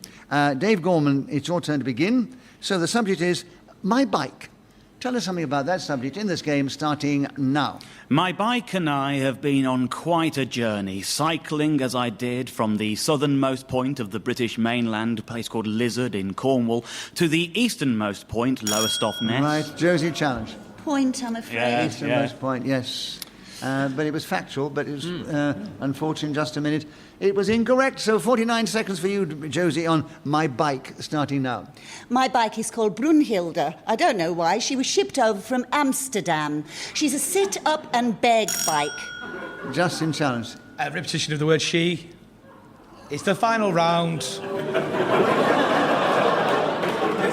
You haven't found many friends in the audience with that challenge. I'll never see them again. I want to win this game. But a correct challenge, 42 seconds, Justin. My bike, starting now. My bike is reinforced. Tony, you challenged. Well, he stopped. I know it. I wanted them to like me. He played for the laugh, got it, and retired. And hesitation. I'm not winning, Tony. Come on. Tony, you got my bike. You have 39 seconds, starting now. My bike has a clamp on it in Victoria Street, which is very upsetting because I cycled here all the way from London. Now, you could believe that, or you might think it was something I was saying for comic effect, even though it didn't even get a titter. Josie challenge. 2 evens. Even, yes, I did even. Right. Yep. Josie, well listened. 25 seconds are still available. Take up my bike, starting now. My bike is a little bit of a death trap, I think, because it's got brakes on the pedals. If you go backwards on them, it stops, and I'm always tripping myself over at junctions. I wear a helmet, knee pads, have the little twinkly lights, and a bell, but I can't turn right on my bike. I only can go left, which means I always end up back at the place that I started off at. Deviation. Yes. If you keep turning left all the time, you will not end up where you started off. Yes, you will. You wish will? you will. Always, What? eventually. What do you mean? How long eventually, though? Josie, it was an incorrect challenge. You still have 1 second on my bike, starting now. My bike... Well, let me give you the final score. Then, Dave Gorman, who hasn't played the game very much before, finished in a very... he finished in a very strong 4th place.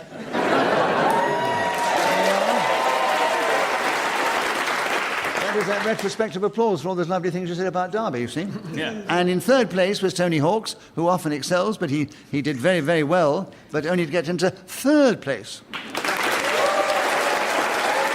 Justin Moorhouse, who's come all the way over from Manchester and has never stopped pushing his chances, did extraordinarily well, finished in a powerful 2nd place, but he was a few points behind Josie Lawrence, so we say, Josie, this week you are our winner. It only remains for me to say thank you to these 4 fine players of the game, Tony Hawks, Justin Moorhouse, Josie Lawrence and Dave Gorman. I thank Sarah Sharp, who's helped me with the score. She's blown her whistle beautifully every time the 60 seconds had elapsed. We are grateful to our producer, Claire Jones, and we're indebted to Ian Messiter, who created this amazing game. And we're grateful to this lovely audience here at the Student Union at the University of Derby, who've cheered us on our way magnificently. So from our audience, from me, Nicholas Parsons, and the panel, goodbye. Thank you for tuning in. Be with us the next time we play Just a Minute.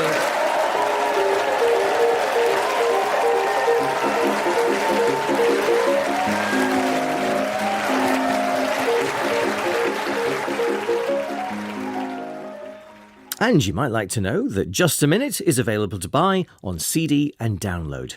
Welcome to Just a Minute.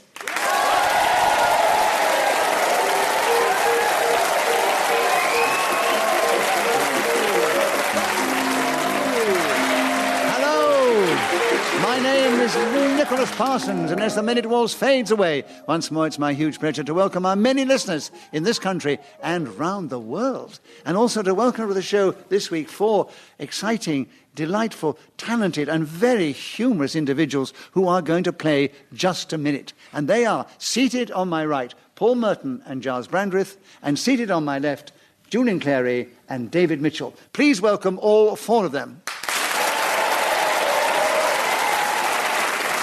As usual, I'm going to ask them to speak on a subject that I give them, and they will try and do that without hesitation, repetition, or deviation. Beside me sits Sarah Sharp, who's going to help me with the score, blow the whistle when the 60 seconds have elapsed. And this particular edition of Just a Minute is coming from the Radio Theatre in the heart of that magnificent building, Broadcasting House in Portland Place. It doesn't mean a thing to the audience because they're already here. And so let's begin the show. David Mitchell, would you begin the show for us this week? How to write a love letter. 60 seconds, starting now. I'm the very worst person to give advice on how to write a love letter. I don't think I've ever really tried. I'm not a romantic man. My letters are functional to accountants, solicitors, full of business and self-absorption. But I expect a good way of writing a love letter would be to copy someone else's poetry. Someone good but not too well known. This is well available on the internet. You can put love in, and not just poetry will come up, but some will be. Julian, Clary, you challenged. Was it a repetition of poetry? That's what I'm saying. Yes. You repeat someone else's poetry. Yes.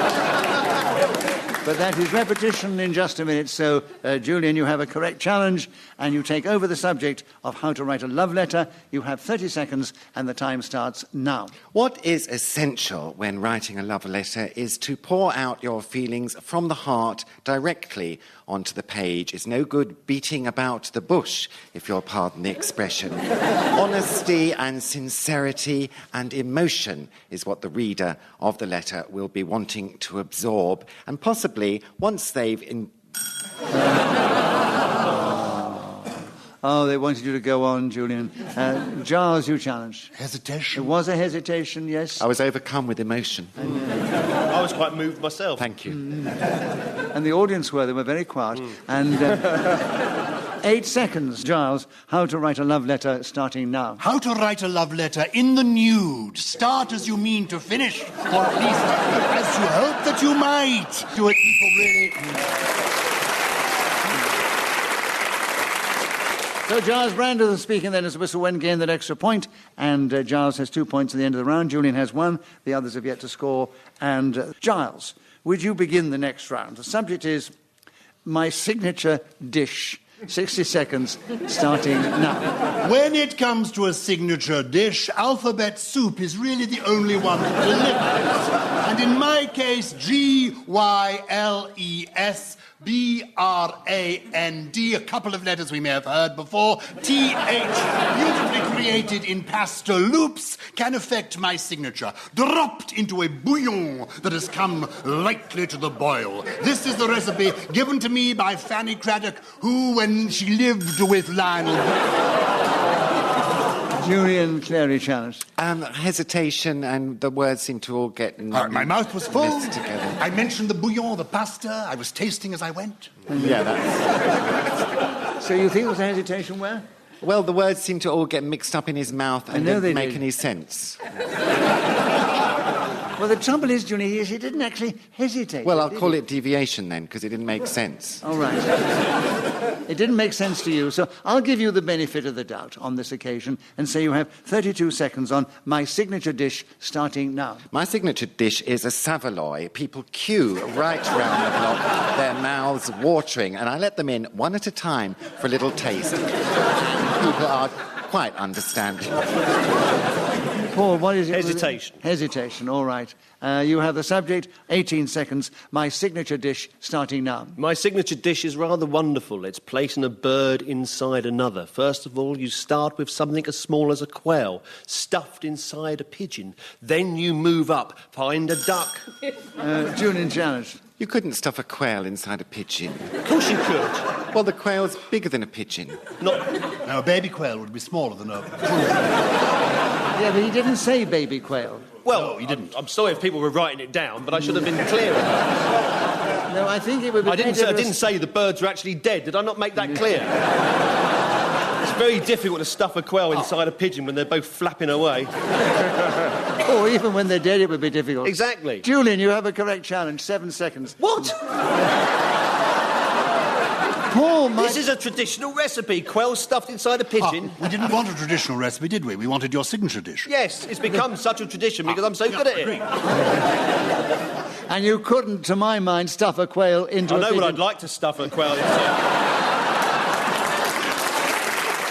Dead or alive, or even in just a minute if you were being a fantasist, right. I think Julian has the benefit of the doubt. My signature dish is back with you, Julian. 7 seconds, starting now. An iced ring is my signature dish. Giles challenge. Hesitation. Yeah. I don't there recall was. hesitating. I'm so sorry, the mouth seemed full, there was hesitation, the whole caboodle. I tell you what I do. I did give him the benefit of the doubt against you, because he said your mouth was too full of words. I'm going to give you the benefit of the doubt now, so it's fair deals all round. My signature dish, Giles, is back with you, and it's 4 seconds, starting now. Chili con lobster is an extraordinary dish to create, but when I do it, people really... So Giles Brandreth is speaking then as the whistle went, gained that extra point. He's now moving to the lead ahead of Julian Clary. And Julian, we'd like you to begin the next round. What to do when you oversleep?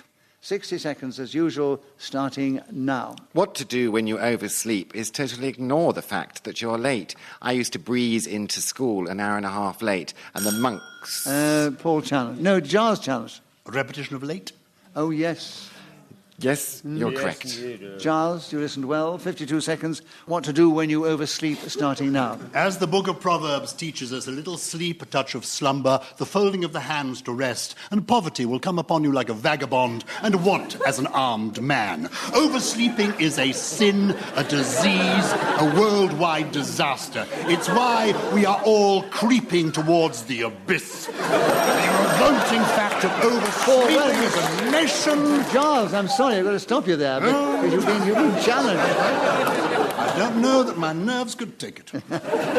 You've come off your rostrum. Paul, what... Well, we're not all creeping towards the abyss. I'm going to a very nice restaurant after this. I'm not creeping towards the abyss. Are you creeping to... Oh, never mind.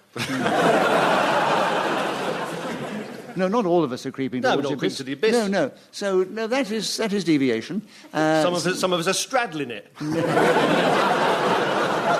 33 seconds, Paul. What to do when you oversleep, starting now. What to do when you oversleep is to pretend to the world that they are wrong and you are in fact right. Walk into work and look your manager straight in the eye and say, ha-ha, ha-ha, ha-ha.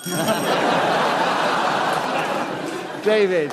Well, the repetition of ha, I think. Yeah. Well, it was a very funny moment. Yeah.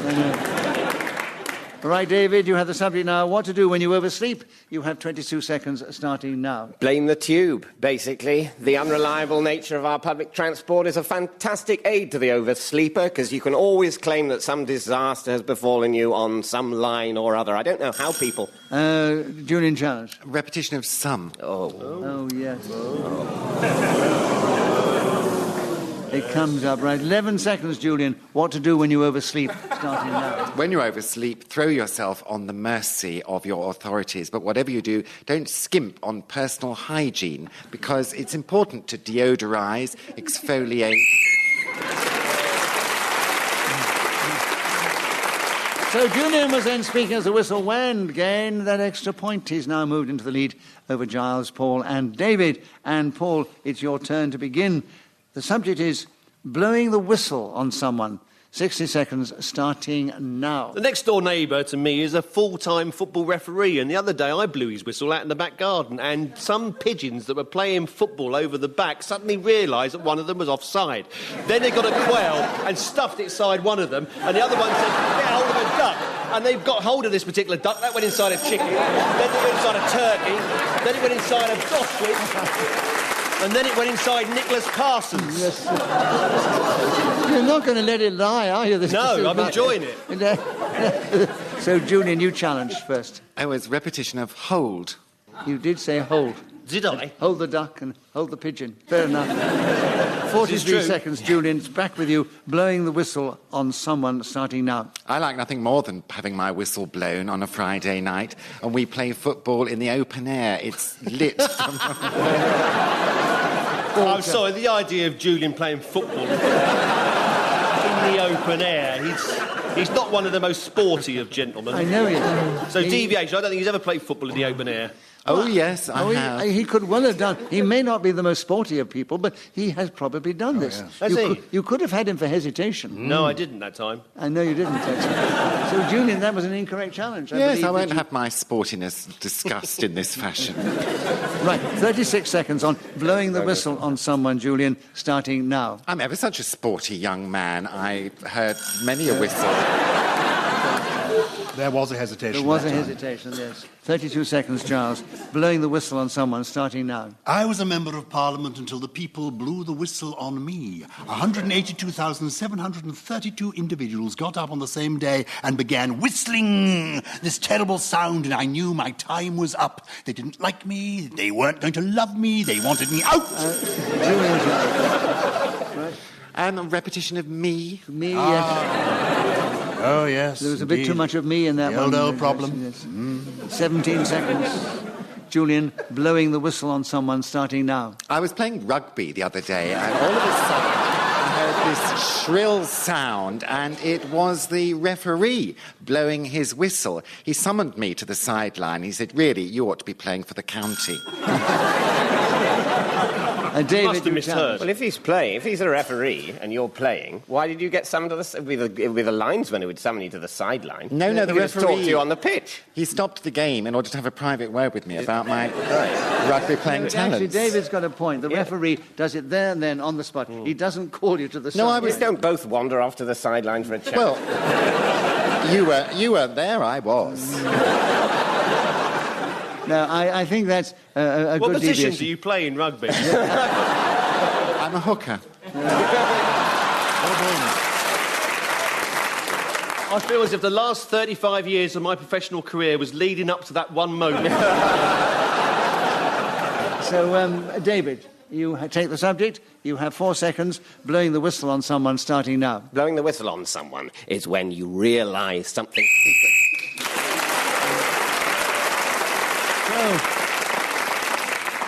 David Mitchell, Speaker's whistle, and gained an extra point. He's now moved forward. He's in third place ahead of Paul Merton. And then up the scale is Giles Brandreth, and then Julian Clary is still in the lead. David, we'd like you to begin the next round. The subject is barking. Can you tell us something about barking in this game starting now? There's an expression that goes something like... Ooh. Hesitation. It's actually... There was a hesitation. And it elicited pity. I could see something very amusing and pithy, but just a tumble out. Or at least coherent. That's... 58 seconds, Julian. Barking starting now. I have 2 dogs called Valerie and Albert, and they like to go barking. Albert's got a slightly... Giles challenge. Albert has been repeated twice. Yes. So, Giles, 52 seconds. Barking starting now. I have got the most versatile cat in London. It barks. It keeps eating cheese sandwiches too, so that it can sit by the mouse hole with bated breath. Its gifts are endless. It's a chihuahua, really, in disguise as a pussy. Paul challenge. Repetition of wah.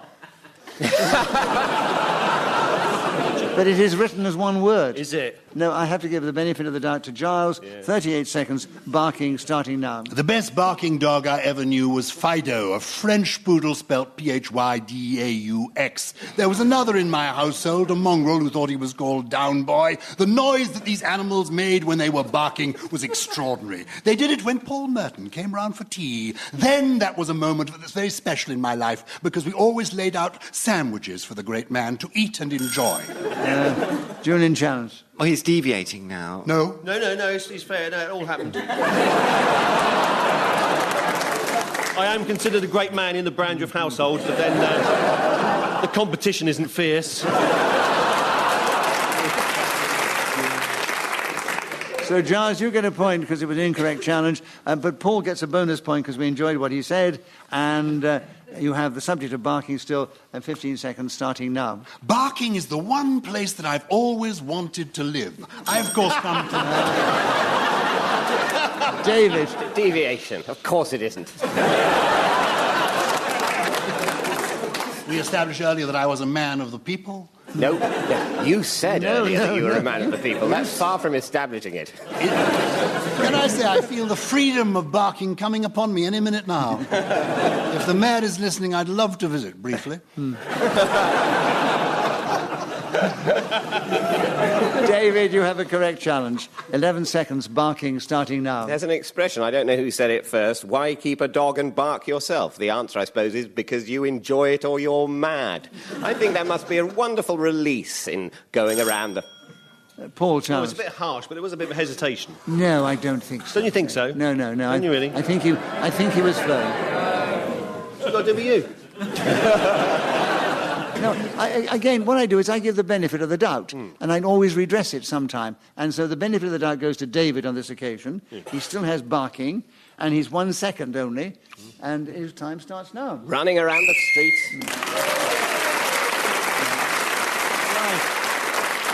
So David Mitchell, speaking as a whistle when gained that extra point, and he has moved forward. And he's only 2 points behind Gyles, and he's 2 points behind Julian, and they're all a few points ahead of Paul. Julian, it's with you again to begin. The subject now is a man in uniform. Will you tell us something? I don't know why you're laughing. A man in uniform. Tell us something about that subject in this game, starting now. I love doing gigs in Portsmouth because the streets are full of seamen and men in uniform. And they march along in a very formal manner, their medals chinking on their breasts, and occasionally they doff their cap to you. And if you smile politely, you may entice them into a public house for some refreshment and a sandwich. Men in uniform are always very polite and very, very busy. And there we go. David. Oh, repetition of very. Right. 32 seconds, David. You have the subject of a man in uniform starting now. A man in uniform is a way of making people respect an office despite whatever idiocy is contained within the brain of the uniformed person. This is a... Oh.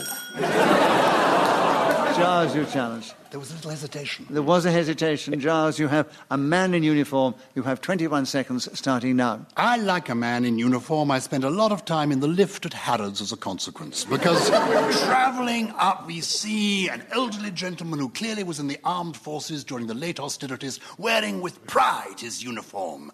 And I think as he polishes his medals and opens the door...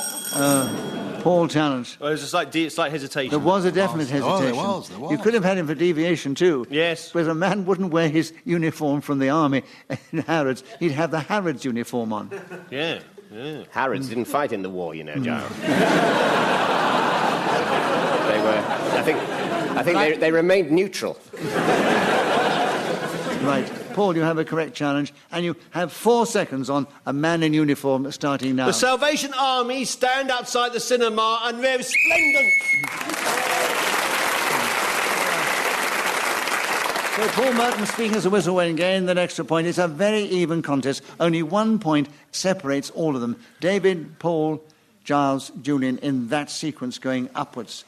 Paul, we're back with you to begin. I'm a bit nervous of this one, knowing the way you always have a go at me. In the nicest possible way. Oh, yes, of course, yeah. Yes. Let's forget about the injunction. It's called Our Chairman's Darkest Secret. You have 60 seconds, starting now. Our chairman's darkest secret is that he's mentioned in the Bible as one of the horsemen of the apocalypse. Gyles, challenge. A hesitation on that wonderful word, apocalypse. Yeah. And also the deviation, the word is apocalypse, I think. Not apocalypse. I had a very cheap Bible. Wasn't very well printed. All the A's were Gyles, missing. Our chairman's darkest secret, 53 seconds, starting now. He has webbed feet. He is a merman. That is the extraordinary thing about Nicholas Parsons. Julian, you challenge. Well, you haven't got webbed feet, How have do you? you? How do you? It's deviation. I'll get up and show them all if you want to. That's a very uncertain noise, isn't it? Frightened of what you might be wishing for. I can assure I couldn't walk as well as I did. I couldn't have played all the games I've done. You're a keen sportsman, just like Julian. Very keen sportsman. Yes, I think I'm a little bit better than Julian, actually. Right, arm wrestling now. Oh, I wouldn't do that. I can see how strong you are in the arms. No, I played... Our chairman's darkest secret, Julian, you have 48 seconds starting now. Nicholas has got several dark secrets. First one being the many evenings he spent on the town with Amy Winehouse, knocking back drinks, and the other very dark...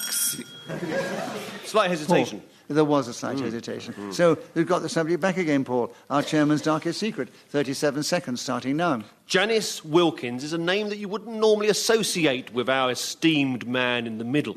But if you go to a certain address in Walthamstow on a Friday night, you will see a shadowy figure emerge from the shadows. And that particular person will be none other than the gentleman you see in front of you now. He doesn't always wear these rather garish jackets, which were one time popular around about 1986. He's cloaked in mystery and intrigue as he sniffs the air in London's East End, waiting for his next victim. Yes, he's dressed as a woman, but he's also a vampire.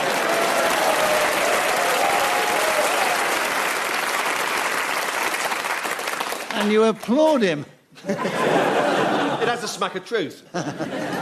And all that fantasy, right. Paul, you were speaking as a whistle when you gained an extra point. You're now equal with Julian in second place, Gyles is 1 point ahead, and David's a couple of points behind. And David, we're back with you to begin, and the subject is traffic calming. 60 seconds starting now. Traffic calming is something that councils attempt in order to make rush hours less bad. But it never works. There's nothing calm about traffic. If you've ever got a cab during a busy time of day, the driver, despite the fact that every day he sees traffic...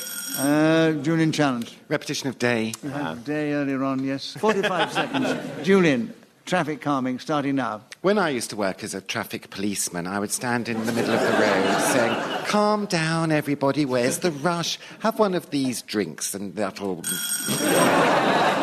Gyles? Hesitation. Yes, there was. Stumbled and fumbled. And 35 seconds. Traffic calming starting now. The worst of these traffic calming measures is the so-called sleeping policeman. As you bump and hump over this creature, you feel increasingly sick. Vomit, in fact, is the result of traffic calming all over the land. There are cars actually awash with sputum and excretion because of traffic calming. It makes the... Paul challenge. Do you think that statement can go unchallenged? No, I don't think... It hardly makes a trip to the shops worth it, really, does it? I don't think it can go unchallenged, and you challenge, and I agree with you. Yes, Deviation, right. Absolutely. 17 seconds for traffic calming, starting now. They realise now the science of traffic calming is you mustn't put up so many signs to distract the motorist. The most important aspect is to make sure that the driver and the pedestrian can make eye contact. As human beings, we become aware of where the other person is. Julian's challenge. Oh, it was just... the words rhymed.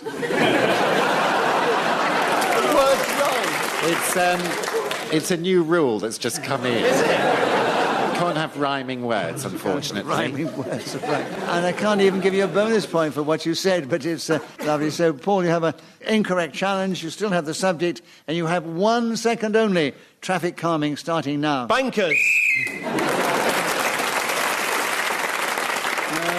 Right, there we are. So Paul Merton was then speaking as a whistle win. Gained that extra point. He's now taken the lead. One ahead of Giles Brandreth. and he's one ahead of Julian Clary, and he's 2 or 3 ahead of David Mitchell. It's very close, and it's the value they all give. It's nothing to do with the points, really. And we're moving into the final round. Gyles, a nice topical one here for London. Nelson's column. Tell us something about that in this game, starting now. Nelson's column is the mighty Corinthian column that stands in the centre of Trafalgar Square, built in 1840 in honour of Horatio Nelson, who is 18 foot tall up there, whereas as a man he was about 5 or so of the same amount of depth. He was the same amount of depth. This is deviation. Dreadful. National hero, same amount of depth. No. Outrageous. I was describing him in a hole. You're in a hole. You're in the hole. I was looking down. Yes, all No, right. I don't think you can get out of this one, Gyles. I didn't want to No. repeat foot, you see. That was what I was trying to avoid. You did avoid that, I but did then avoid you it. should have said height. Yeah, indeed, or I Which should you'd have said already used. metre one time and feet the next. It's wise after the event. It's no use at all, is it? Yeah, it's quite handy from where I'm sitting. So, Paul, you have Nelson's column. You have 41 seconds starting now. Nelson's column stands in the middle of Trafalgar Square. He is above it all. Perhaps the noise of traffic doesn't reach to the very top of Nelson's column. I don't know. I remember seeing John Noakes from Blue Peter climbing up Nelson's column when they didn't have health and safety or indeed insurance. I'm scared of heights. I would hate to be right there where he was standing on Nelson's column. I understand that if you look down to the ground that's beneath you, it is extraordinarily difficult to keep your head on your shoulders. I have vertigo. This... And David challenged. What do you mean it's difficult when you look down to keep your head on your shoulders? Yes. Deviation from two... Going like that. I think your head won't fall off. That's the fear. Well, it's You an didn't say that, unfounded though, Paul. fear. I said I had vertigo. That's part of the fear. Your head's going to fall off your shoulders. No, you said it I afterwards. daren't go to a No, bowling no, alley. you said... You said that. You said about your head falling off before you mentioned vertigo. Yeah. And anyway, it is a fear. It is not that it will actually happen. And I think that's what David's challenging. Oh, so I'm all right then. My head won't fall off my shoulders. No. I feel cured. You said your head would fall off your shoulders. It wouldn't. No. And that is deviation. And David's right. He has a correct challenge. He has 6 seconds on Nelson's column starting now. When I look at Nelson's column, I sometimes wonder whether the person that designed it hated Nelson because you can't really see him properly. So let me give you the final score then. David Mitchell did extremely well, but he's in 4th place.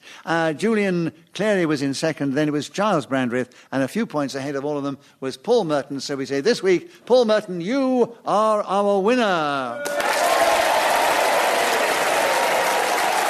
So it only remains for me to say thank you to these 4 fine players of the game, Paul Merton, Gyles Brandreth, Julian Clary and David Mitchell. I thank Sarah Sharp, who's helped me with the score, blown her whistle so delicately, and we also thank our producer, Claire Jones. We're indebted to Ian Messiter, who created this amazing game, and we're also indebted to this lovely audience here in the Radio Theatre, who've cheered us on our way magnificently, made us feel cheerful. I hope they've enjoyed themselves. We have. And so from the audience, from me, Nicholas Parsons, and the team up here, goodbye, and tune in the next time we play Just a Minute.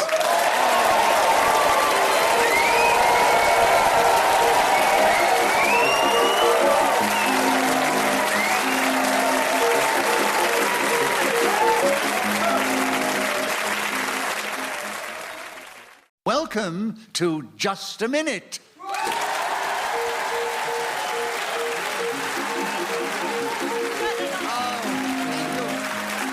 Thank you. Hello, my name is Nicholas Parsons, and as the minute waltz fades away, once more it's my huge pleasure to welcome our many listeners, not only in this country, but around the world, but also to welcome to the programme 4 exciting, dynamic, and humorous players of this game. And they are seated on my right, Paul Merton and Charles Collingwood, and seated on my left is Josie Lawrence and Chris Neill. Will you please welcome all 4 of them? And as usual, I am I'm going to ask them to speak on a subject that I will give them, and they will try and do that without hesitation, repetition, or deviation. Beside me sits Sarah Sharp. She's going to help me keep the score. She'll blow a whistle when the 60 seconds have elapsed. And this particular edition is coming from the Radio Theatre in the heart of Broadcasting House in the West Wand area of London. And we're going to begin the show with Paul Merton. Paul, what an interesting subject to start with. How to remember people's names. 60 seconds as usual, starting now. Thank you, Susan. The best thing to do is to create a mental picture. For example, nickel arse. Think of somebody who's got an arse made out of nickel. Charles, It was a repetition of arse, wasn't it? No. He went nickel arse. Oh, Charles, you're getting pedantic already. Oh, sorry. No, you're right. Nickel. I mean, Arthur Haynes always called me Nickel Arse. I mean, Yes. if you can put the emphasis on the Nick, alas, and you put it on the Fair end. point. No, I take your point. It wasn't a separate word. Yes. So it was an incorrect challenge. Paul, you have a point for that. You keep the subject. 52 seconds available, starting now. In show business circles, it's quite common for people to refer to each other as darling. This means you don't have to remember their name, unless, of course, they're the Chancellor of the Exchequer when you're already there. Because his first is Alistair, and if you look around at the general people in front of me now... Chris, challenge. Oh, a repetition of people. Yes, you did have people before, you mentioned them, yes. So, Chris, a correct challenge. A point to you. You take over the subject. 36 seconds are available. How to remember people's names, starting now. As I get older, I find it increasingly hard to remember people's names, so I decided the best thing to do is to pretend we've never even met before. I insist on it, in fact. People say, oh, yes, we encountered each other at such and such a poll. Charles, you challenge. I think we had such and such. Yes, you had They're a very big advertising agency. So, Charles, the correct challenge. A point to you. The subject, how to remember people's names. 23 seconds, starting now. All my life, I found it very hard to remember people's names. And when I try and say the right thing to people, very often I get a blank face looking at me, thinking, what are you trying to do to me? And I'm, in fact, only having a guess. Josie, challenge. Sorry, it wasn't a proper challenge, but he did sort of hesitate before he said, oh, Well, darling, it is a proper challenge. Yeah. Because any challenge is a proper one. Yeah, exactly. And he did actually hesitate. Yeah, he did. Yeah. So you have... Charles, shut your mouth, because I'm right. Charles, you gave a little stumble, actually. And we interpret that as hesitation. Oh, well, that's is that new in this programme? No. If you stumble, go, that is a hesitation. Yes. Well, if it was as bad as that, I'd take tablets. Anyway, Josie. So everybody's going to speak on the first round, which is good. You have the subject of how to remember people's names. 7 seconds, starting now. Somebody told me once to do this. When you're at a party, go up to a person and say, what's your name? And they'll say, Richard. Paul, you challenged us. Repetition of Sir. Oh, yes. You got in just before the whistle, Paul. Yes, I think we'd all notice that. Yeah. Not everybody noticed it. No, Josie noticed it. It was a fine line, yes. So you've got in with another point to you and the subject, how to remember people's names, and you have a quarter of a second starting now. Wembley Stadium.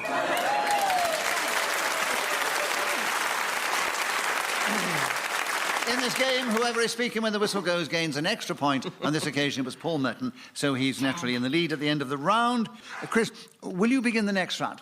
The subject, romantic meals. Tell us something about that in this show, starting now. Some people might choose asparagus because it is meant to have erotic, aphrodisiac qualities. Others, caviar. People... all challenged. Hesitation. There was a hesitation, yeah. I know. Couldn't think of any other foods. Well, no, I was about to talk about chocolate. I didn't get it out in time. Which is not something I've ever said at a romantic dinner, thank you.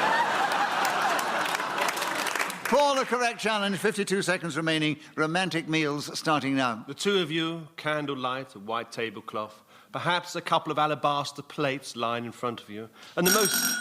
Josie, challenge. He said you twice, and then I realised that was a silly thing to stop him on, because you have to say you twice. Well, no, you don't have to. If he repeats you, that is repetition. And you were listening well. Go for it, Josie. Go on, go, girl. You're playing the game brilliantly. Oh, don't start this again. A little flirtation on radio is very, very warming, I think. Right. Romantic meals with you, Josie. 45 seconds, starting now. I think it's very romantic when you have a meal and use the digits on your finger to eat with. I like... Oh, I said digits on my finger. I mean, yeah. I think I ought to be sacked. No, the word is sectioned. Not sacked. What, you said the digits on your fingers? The digits on my finger. Oh, Charles, what was it? Well, I think it was almost hesitation, deviation, and almost repetition as well.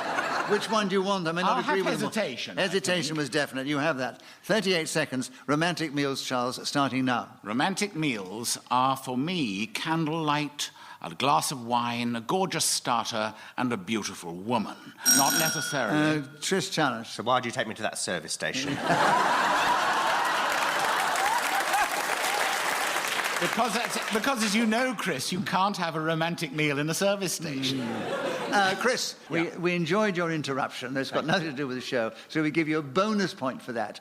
But poor Charles was interrupted, so he gets a point. Keeps the subject. 29 seconds. Romantic meals, Charles, starting now. Sometimes the anticipation of a romantic meal is almost better than the meal itself. But I have to point out that when I'm sitting there looking my most gorgeous, with this heavenly body opposite... Paul challenge. Well, it was repetition of meal. And Yes. it's romantic meals. That's right, yes. It's correct challenge. Didn't I do a... No. OK, well, carry on. The audience have gone very Queenie on that one. No, but those are the rules of Just a Minute. quite right. Well, listen, Paul Merton. So, romantic meals is with you, Paul, and 18 seconds available starting now. One night I was dining by the shadow of the Sphinx just outside Cairo. As the sun disappeared over the pyramids, I looked into my companion's eyes. There was 4 of them. She was beautiful. She was more than a woman. She was... We had a lot of Yeah, you definitely got in there, A Charles. few she's there. Yeah, absolutely. Yes. And you've got him in 4 seconds ago, Charles. Romantic meals starting now. When the plate of food arrives in front of you... Chris challenge. We had plate before. Yes, you had a plate. From me? Yes. Yeah. What, was that in the service station, old darling? No, it was in your most illuminating talk about romantic meals earlier on. You said Well, I'm plate. sure you're right, Chris. I'm not, but there we are. Yeah, no, you did, yeah. I don't think you're right. I think it was... Am I not right? I think it No. was Paul who said plate. Yes. Or alabaster plate. Alabaster plate. Oh. So just shut up. 2 seconds. Still with you, Charles. Another point, of course. Romantic meals starting now. When you're eating pudding... Chris challenge. We've had when several times now. That's true. If I allow you the other one, I can't allow that one. So, Chris, you've got in with 1 second to go on romantic meals starting now. Chicken hearts on toast. So, Chris Neill was speaking then as the whistle went, gained that extra point. He's 1 point behind Charles Collingwood, who's just in the lead. No, Chris is equal with Paul Merton now. They're 1 ahead of Josie Lawrence. It's all very close, if you're interested in the points. I think the contents were more valuable.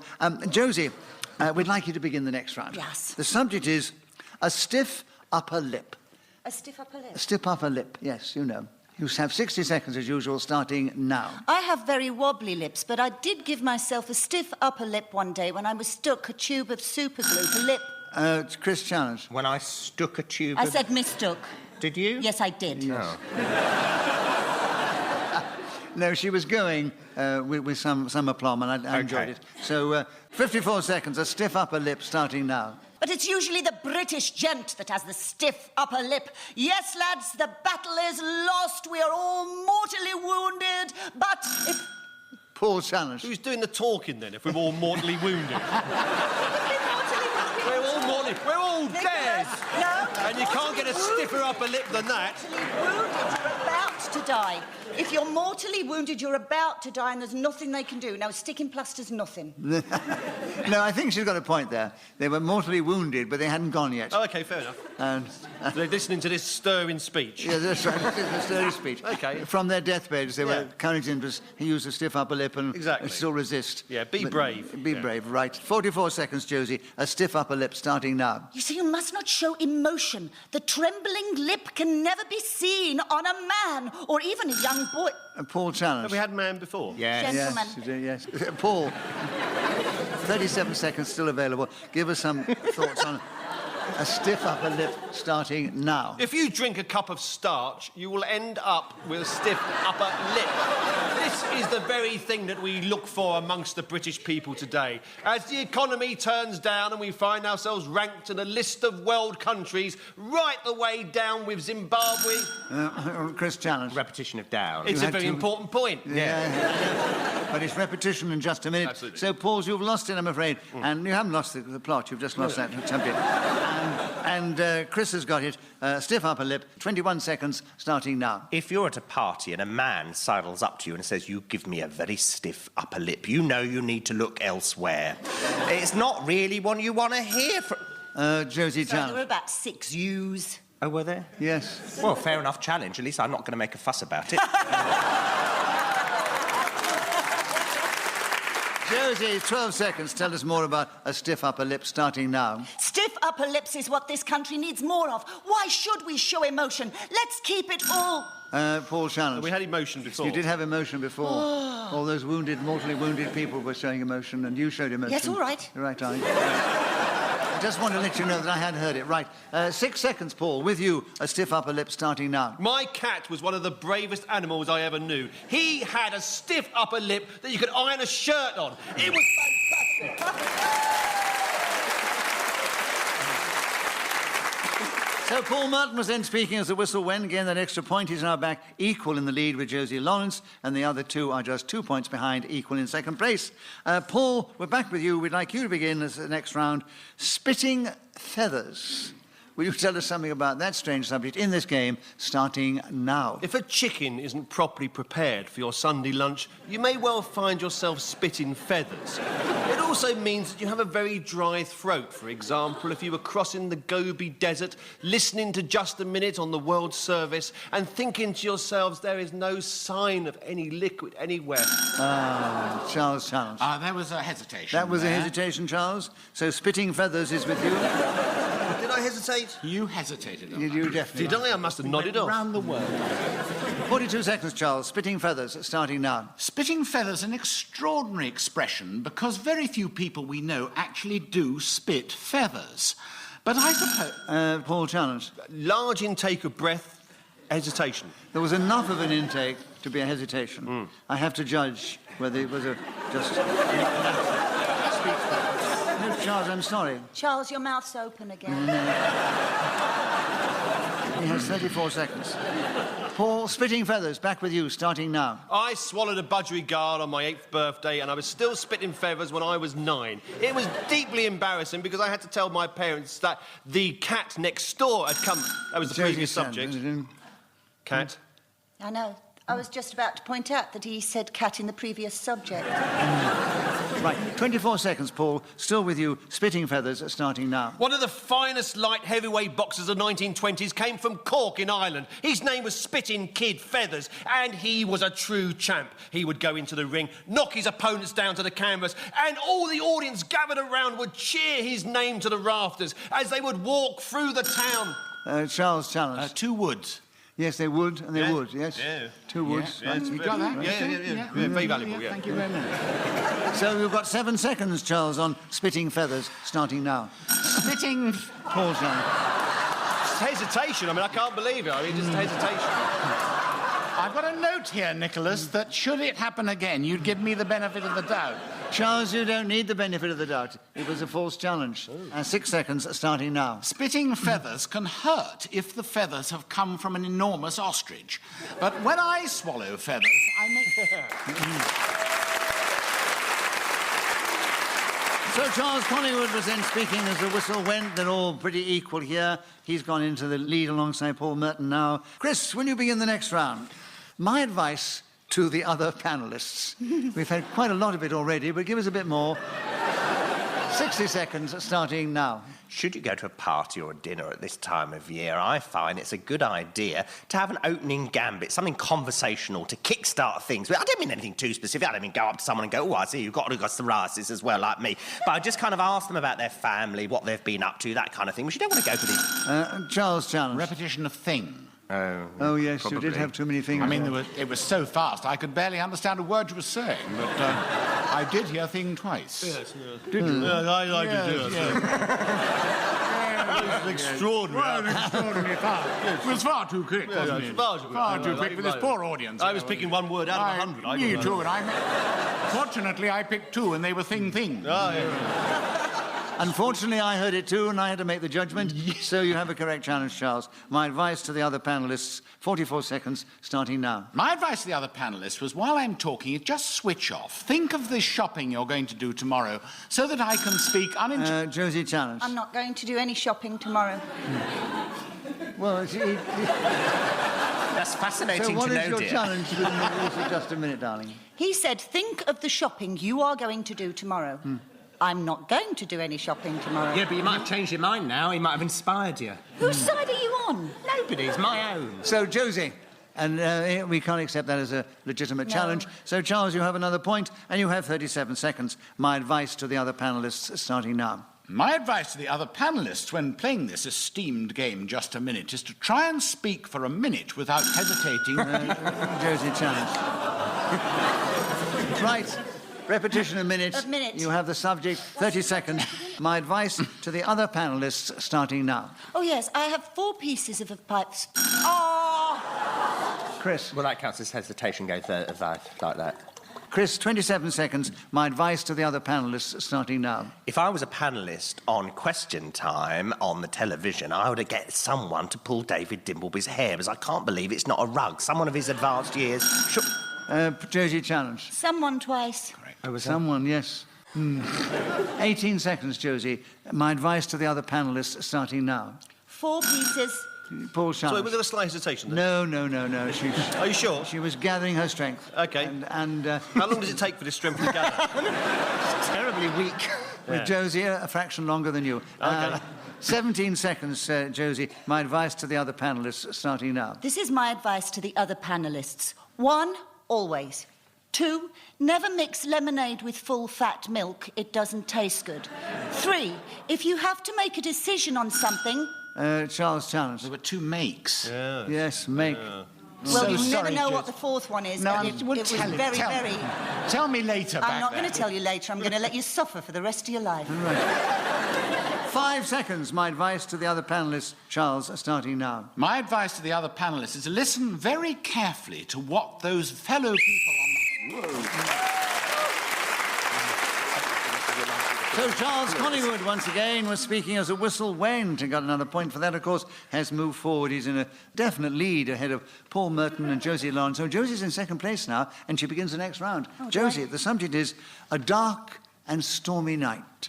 60 seconds on that dramatic subject, starting now. This is the way my favourite horror stories always begin. It was a dark and stormy night.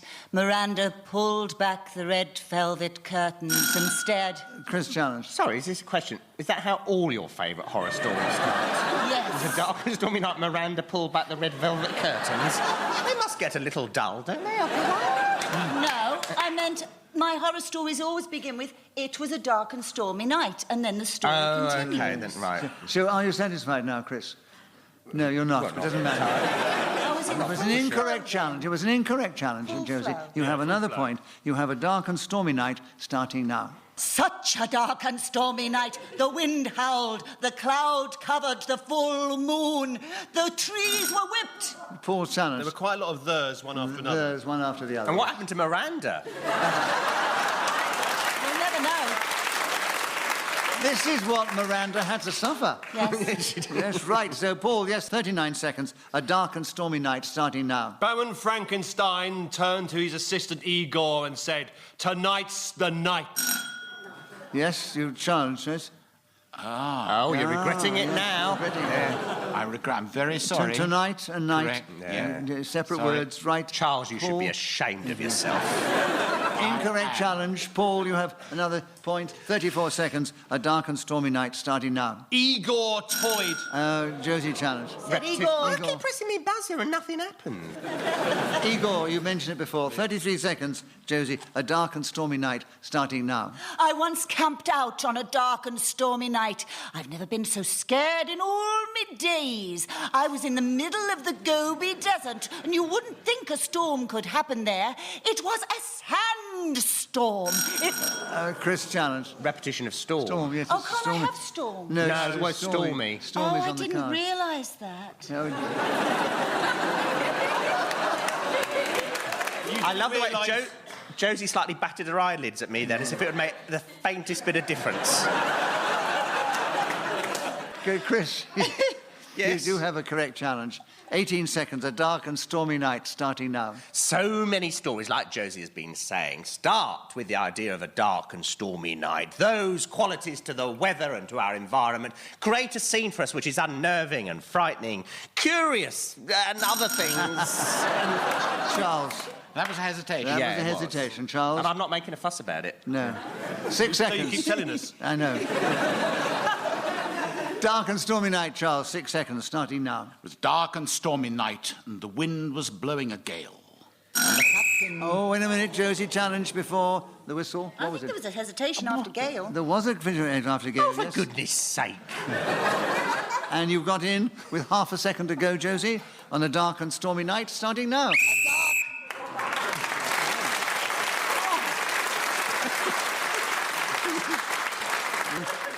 So we're moving into the final round, I've just been told.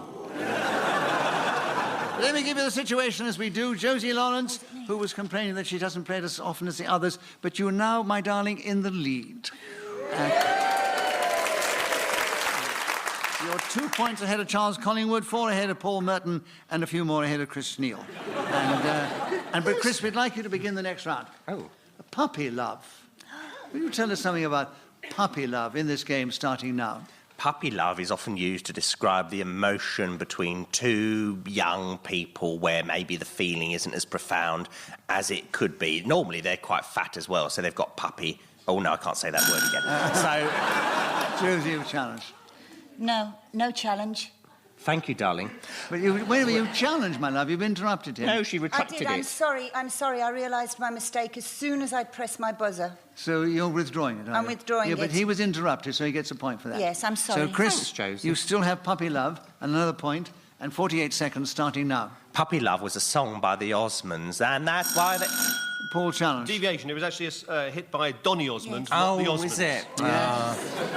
45 seconds. Puppy love is with you, Paul, starting now. Of course, it's been banned now, unless, of course, you are a puppy as well. Josie challenge. Two of courses. Two of courses. Oh, Paul. yes. Yes, of course, it's been banned. 42 seconds. Puppy love is back with you, Josie, starting now. I absolutely adored Donny Osmond in the 70s, and he sang the song Puppy Love just for me. Out! Chris challenge. Deviation. No, he didn't. In my teenage world. I think he sold quite over 1 million records. Yeah.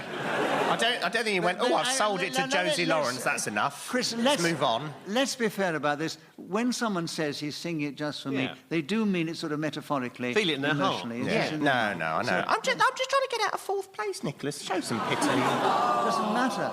Well, we could get somebody else and you could end up in 5th place. I mean,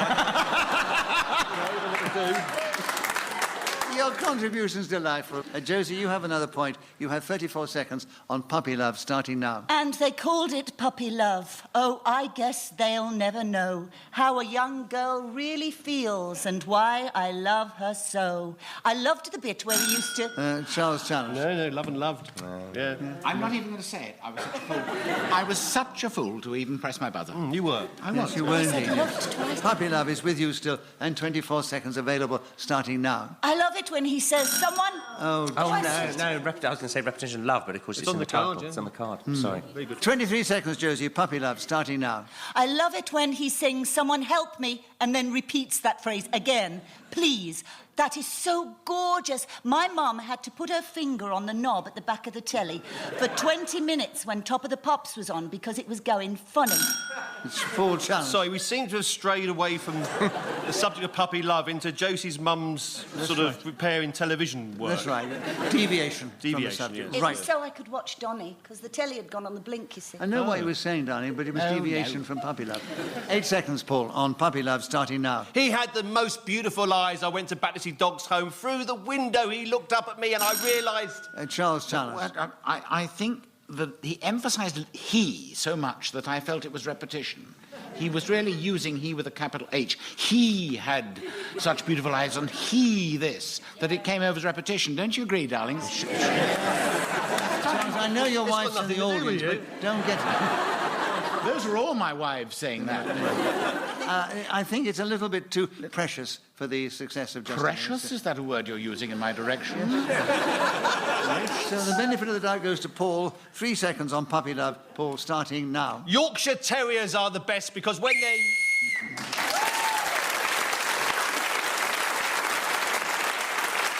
Well, I said that was to be the last round, and alas, it is. Chris Neill, who does very well, and we all laugh with him, did finish in 4th place, but it was a very fine, brilliant 4th place, Chris. Don't worry about it. Charles Collingwood, who was doing so well at one time, finished in 3rd place. He was just behind Paul Merton, but a few points ahead was Josie Lawrence. So we say, Josie, you are our winner this week. So, it only remains to say... Thank you to these 4 delightful players of the game, Paul Merton, Charles Collingwood, Josie Lawrence and Chris Neill. I thank Sarah Sharp, who's helped me with the score, blown her whistle so delicately after the 60 seconds elapsed. We thank our producer, Claire Jones. We're indebted to Ian Messiter, who created this unusual and amazing game, and we're grateful to this lovely audience here in the Radio Theatre. So from our audience, and from me, Nicholas Parsons, and the panel, thank you for tuning in, and don't forget, tune in again the next time we play Just a Minute. Yes?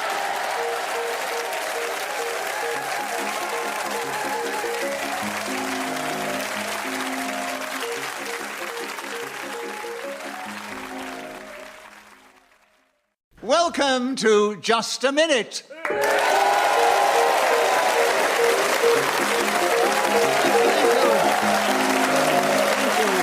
Hello, my name is Nicholas Parsons.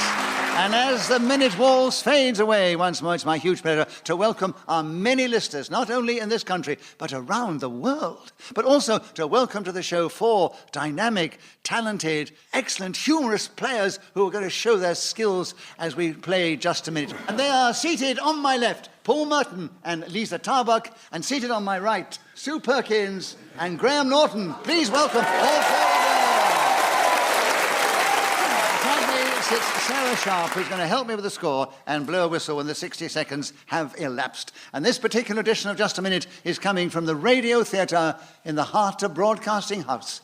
And we have a lovely, hearty Radio 4 lot of listeners here who are going to cheer us on our way as we begin the show this week with Paul Merton. Paul, here's a long subject, but try your best with it.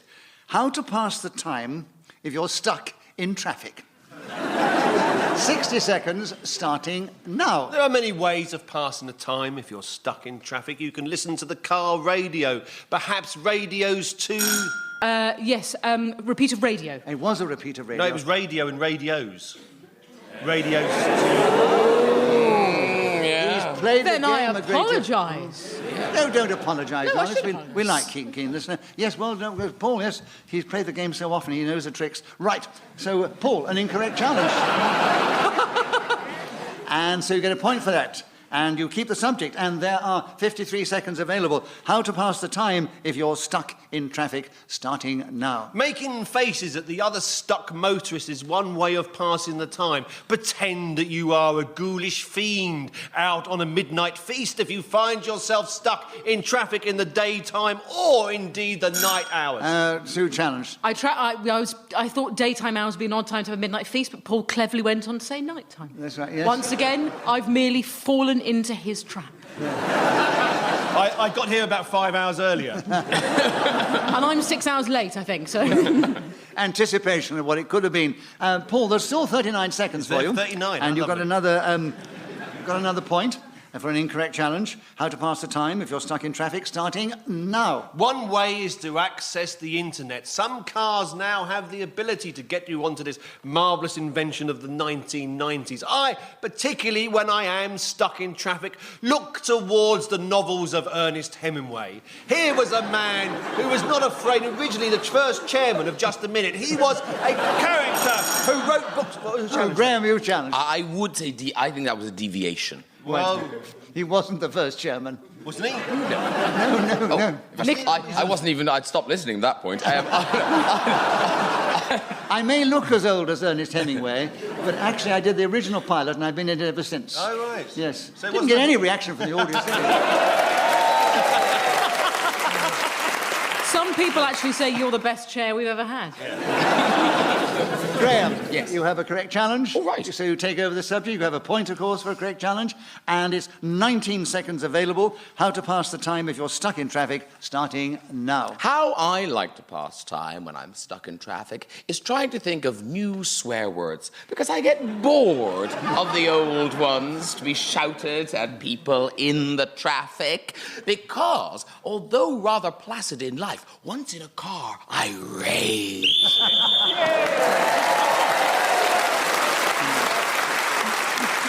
In this game, whoever is speaking when the whistle goes gains an extra point. On this occasion, it was Graham Norton, so he's now equal with Paul Merton in the lead. And Lisa, we'd like you to start the next round. The subject is bikers. I don't know whether that's something within your remit. Realm, your remit. That's a good word, yes. I think you know it is. Yes, all right. We try and think of subjects which will appeal to our different players. Well, there are 60 seconds available, starting now. Bikers fall into two categories: the carefree.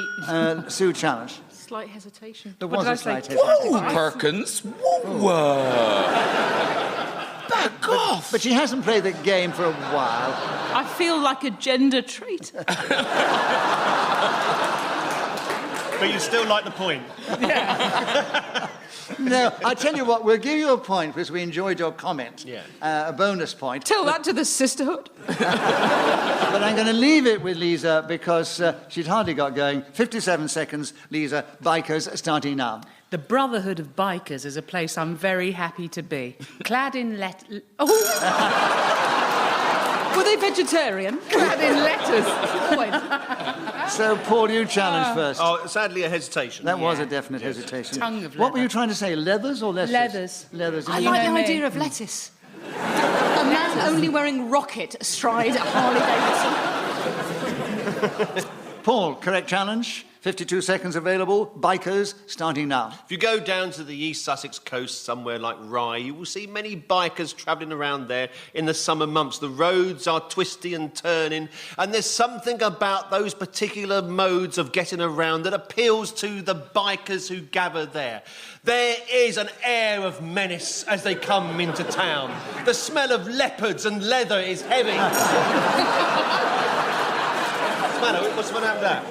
Sue, you challenge. Deviation. I mean, I don't know if the leopards are a normal biking accoutrement. Yeah. Do they always? Well, they have a sort of We've a established big cat. that. Haven't we established leopards? No, we haven't established it, but they could smell of leopard. Yeah, they do. They could be an animal trainer. A lot on of them the live bike. very close to Whipsnade Zoo. It's no They bathe the leopards before they go on their bike. Yeah. It's a You've helped ritual. them out. You've raised money for them, haven't you, Nicholas? I asked for the leopards. Yeah. That's right, yes. No, I mean... You helped them try and change their spots, but they wouldn't have it, would they? Listen, I'm on your side on this one, Paul. Oh, okay, so all right, don't fine. try talking. Excellent chairman, best chairman we've ever had. Excellent chairman. So,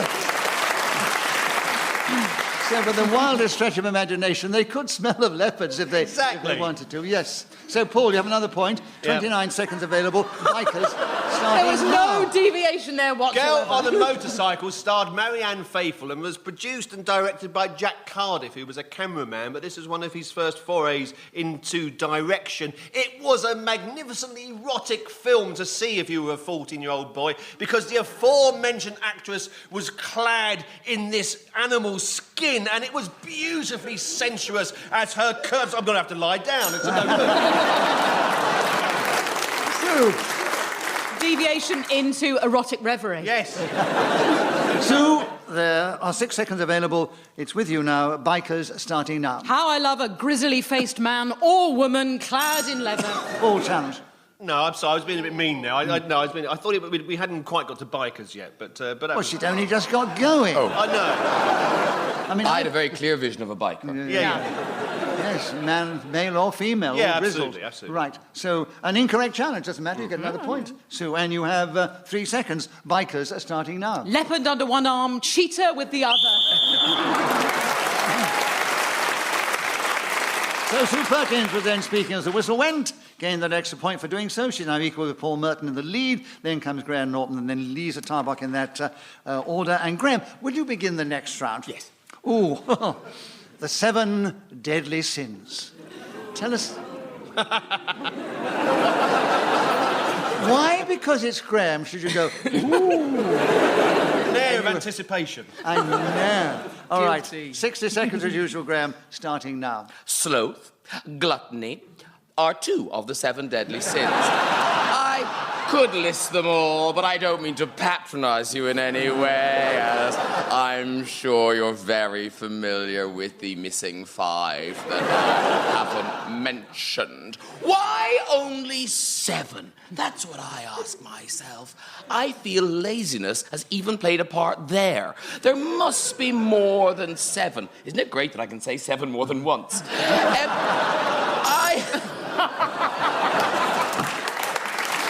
why did you challenge? Hesitation. It was, yeah. No, he didn't hesitate. Well, I think there might have been. I think there might have been. He was pausing for effect, and he said, you know, isn't it marvellous you can say 7 more than once? No, he might have been teetering on hesitation, but not quite. Now, I'm going to give the benefit of the doubt to Graham. I will find an occasion where I can give the benefit of the doubt to Oh, you. my word. And 28 seconds still available for you, Graham, on the 7 deadly sins starting now. The 7 deadly sins, yes, I said 7, are deadly sins because I believe if you commit them, then you will go to hell. I'm pretty sure I can say that without fear of contradiction. All challenge. Well, deviation is a big thing to say you're going to hell and then without fear of contradiction, because hell is a place, it's a very debatable concept whether it exists or not. Yes, but then the concept of sin is quite... Exactly, the whole business needs looking at. Yes. This subject's ridiculous. I can't believe you gave it to me, Nicholas. 7 deadly sins. I don't think we've got time become to just... the moral maze. It's up to laughter. I don't think we've got time to go into whether it's up for debate or not. But, Paul, what was your challenge within the rules of just a minute? Within the rules of just a minute, which are narrow but very, very wonderful, I have no challenge. But on the broader aspect of whether hell exists or not... I like the fact I that think it's Paul's... deviation, because I think Graham can't say I'm sure I can't be contradicted, because he can be. He can be No, it was a very interesting comment that you made, but not worthy of getting a point. No. So... This show's not ready for metaphysics yet. Exactly, but nevertheless, very interesting. Very interesting. Yeah. Right, Graham, another point to you for an incorrect challenge. 11 seconds still available. The 7 deadly sins starting now. Surely Nicholas has committed some sort of 8th deadly sin by allowing to torture me by giving me back this subject about which... Paul challenge. This deviation, we've moved on to the 8th deadly sin. And of course, the subject is the 7 deadly sins, so I'm all, it's terribly... I think Paul has a point. Obviously don't want the subject anymore. I actually disagree with you, Graham. I don't think... I mean, you didn't actually deviate from the subject. You said there could have been, or there should have been, 8 deadly sins. Yeah. So that wasn't deviating No, it's not from the deviating subject. from 7. No, of course not. It's exactly the same number. No, right. it isn't the same number. Isn't it? Oh, it's contrasting the fact there are 7, but there could have been 8, or there should have been 8, or there could have been 8. There are 8 in his mind. Some people have 8 in their minds. It doesn't really matter. That's good. Yeah. I've got Cinzano on my mind. Ooh. So, Graham, you don't want the subject, but you've got it again still. 5 seconds, the 7 deadly sins starting now. When I was at drama school, we had to do animal study, and Lisa Clark. Just deviation now. wrong. It's just going beyond a joke. Yeah, fix that one, Nicholas. Unless he dressed as a starfish and someone entertained lustful thoughts. No. Actually, where I was going was I actually did the sloth. Oh, did you? And I've still got slothy hands. Look at them. Graham, you've lost the subject, so don't try and get it back again, please. No, that one is against your rights. It was a correct challenge, Lisa. And you have half a second on the 7 deadly sins starting now. I offset mine. Lisa Tarbuck speaking as the whistle went, gained that extra point. They're all pretty equal, so I won't give you the score. Oh, dear. Oh, the tension is palpable. Wish they did that more on Mastermind. I'll give it the end of the next round. Because, Sue, we're with you to begin. And the subject now is my daily workout, starting now. It comes as no mystery that I am one of Britain's finest sportswomen, stopped only from attaining my ultimate Olympic dream by the fact I have a personality. Nonetheless, every single morning I wake and embark on my morning workout. Paul challenge. Unpatriotic! So what are you going to say, Paul? Well, I address the concerns of the audience here. I think it's deviation to say that athletes don't have personality, because they do. Some of them do have personality, Yeah. but I think your challenge, as we were playing just a minute, she got such a lovely reaction when she said that. Yeah. I'm going to give her Mixture the of benefit hatred, of the doubt. regret, bitterness. I said I would find an opportunity to give you the benefit of the doubt, and you have got it now, Sue. So you have a point for an incorrect challenge. You have 45 seconds. My daily workout starting now. I like to start by rolling my eyes skyward. This can take upward of 4.5 hours, especially when I'm listening to the Today programme's thought for that particular jour. Then I decide to put on a pair of baggy Fruit of the Loom overalls and slip my way to the nearest cappuccino maker, whereupon I may perform a simple ritual of pressing a button, whereupon Brown's... Well, Lisa Chan. Whereupons. Two whereupons. Oh, she's as good as they say. It's a big word. I don't know. It's a big word. Why you go, ooh? I don't know. Let a So, horse go. Lisa, Do you know what I mean? you have a correct challenge. Anything under 3, I let go. Yeah, you do. You're known for that. Yeah. No. Lisa, let's hear about your daily workout. The subject is actually my daily workout, and there are 21 seconds starting now. I get up, don a leather jerkin, open a packet of Capstan full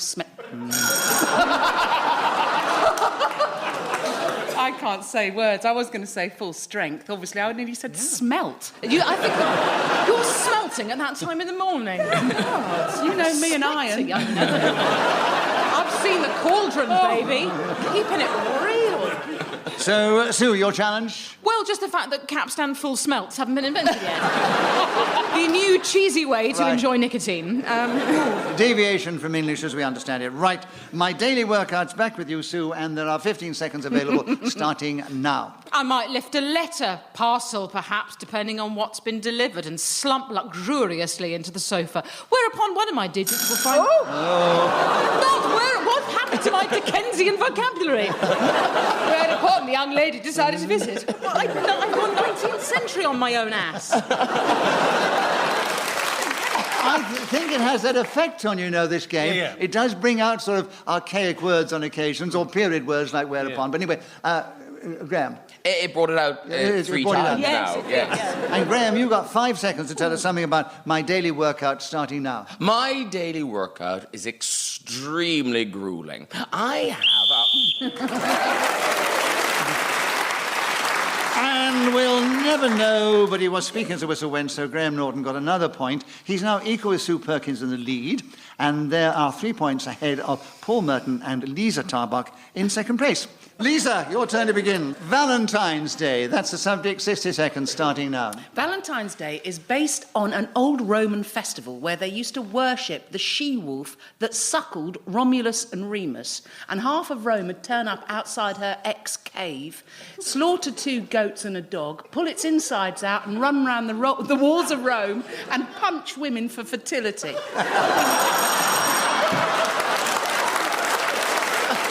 All true. I love it when somebody goes like that and corpses themselves with laughter. what she said. Well done, Lisa, but you were challenged with 40 seconds to go. And it was you, Sue. What is your challenge? Hesitation, but also the fact that they'd punch them for fertility. Long been proven to be the most effective way of helping people conceive. A good rabbit punch. Absolutely true, though. I also like standing outside something that's an X cave. is that just a wall? No, I think Lisa's right. This cave is an X cave. There is a certain truth about that punching business, but let's not go into it. Punch women to see if they're fertile. Yeah, in that particular time, with Romulus and Remus's time, true. yes. You were there, of course. Yeah. I mean... He was Romulus and Remus's support act. Middleman. They're here, they're brought up by wolves. There's two of them, you know who they are. Romulus and Remus. Come, let's hear them. Roll up, ladies. Fancy a punch. So I come on just a minute just to have my morale boosted all the time. So, Sue, a correct challenge. 40 seconds. Valentine's Day starting now. Valentine's Day is the most depressing day of the year because people are forced to be happy, and if you're not in love and excitable and delirious with amour, you have to sit in a restaurant and watch people face-hugging to the point of distraction. So much saliva in such a small area. Hands locked, faces melding, and me in jet black alone. Graham challenge. A repetition of face. Yes, you did have more than one face. Yes. I'm known for it. Who knew I was listening? I didn't. And if I was playing the game, I would have you for deviation of feeling and emotion. Valentine's Day is a lovely day. It's where people express their love for each other. But when you've been punched as many times as I have, by men checking if I'm fertile, it really takes that shine off it. How are the triplets? Well, say no more on that one. Graham, 19 seconds available. 19 seconds? 19 seconds, yes.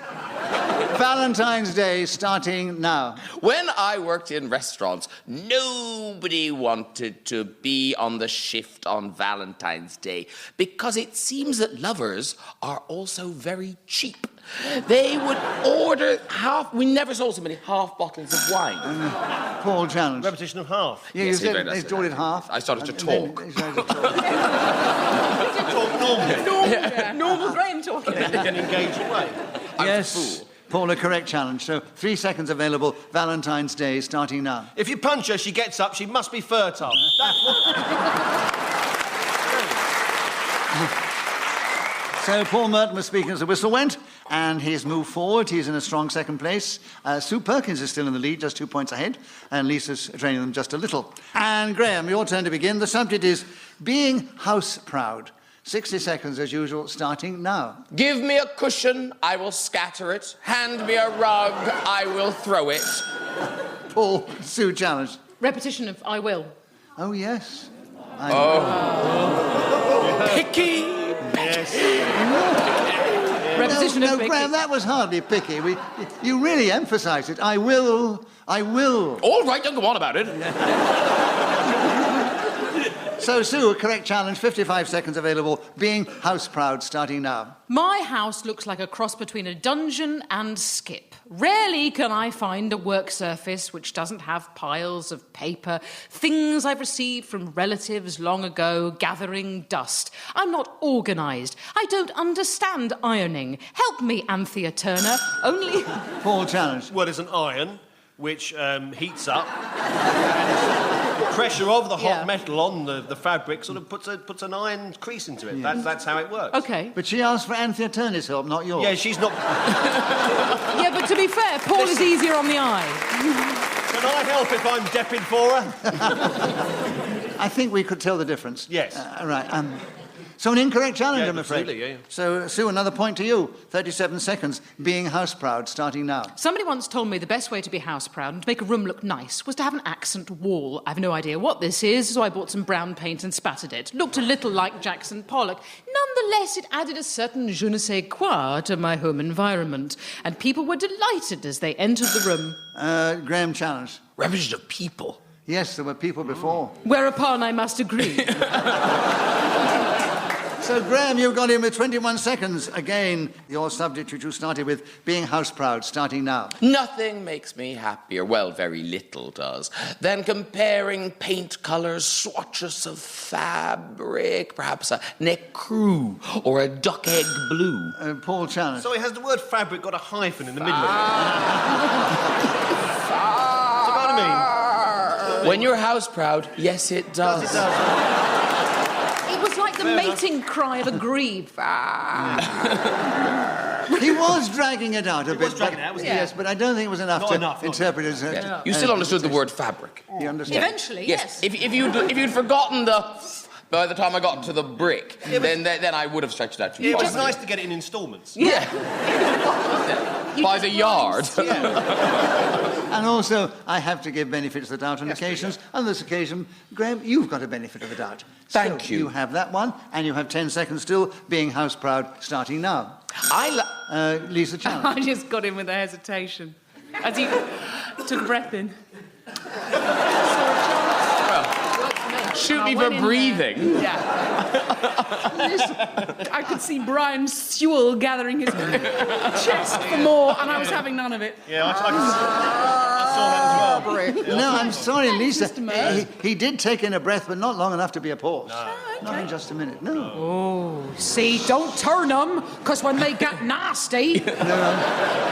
I know you want to hear from them, lovely Lisa, but I've got to be fair within the rules of just a minute. So, Graham, another point to you, being house-proud, and there are 9 seconds starting now. You can sand down floors and do things to them with honey, in fact, which seems very odd. Or maybe it's wax, I'm not sure. Sue Challis. I'd say deviation, because honey is very odd, and simply wax would be the better option. Well, I corrected myself very quickly there. He did correct himself. Yes, Sue. Yeah, but you were about to embark on What do some you know? funny... You live in a skip. Yeah. If you look at the bottom of the skip, it won't have honey in it. At least I can walk across the floor of the skip without fear of being stuck to it. No, Graham, I'm still with you. 4 seconds, being house-proud, starting now. Being house proud is a very important thing if people come round to... So, Graham Norton was then speaking as a whistle when gained that extra point. And we're moving into the final round. So let me tell you the situation as we do. Graham Norton's actually in the lead, and he's 1 point ahead of Sue Perkins, and a few more ahead of Paul Merton, and a few more still ahead of Lisa Tarbuck. Sue, we're going to begin with you in this round here. It's a loose cannon. Tell us something about that in this game, starting now. A loose cannon and a maverick personality, a renegade, someone like Jeremy Clarkson, who, despite all scientific evidence, decides the best way to approach the environment is by being a loose cannon, shouting his mouth off, "Oh, the polar bears aren't hungry, and if they are, I'll just drive my Mercedes straight past them and chuck something like a sandwich from Pret-a-Manger in their face. They'll love a bit of it. It is, after all, sardine-flavoured, which is akin to something they might get in the wild. He can't help himself. He's exactly the kind of eccentric loose cannon we're used to in this country, and it's strange we still give them airtime. Nonetheless, there he is. If there's a right-thinking opinion, he will merely take the converse route. He will permanently like to pursue the path of most resistance. Of course, I say this as a liberal. There are many out there who might feel that what he has to say is absolutely correct and perfectly within his rights to say. However, on the other hand, loose cannons may be fun to watch.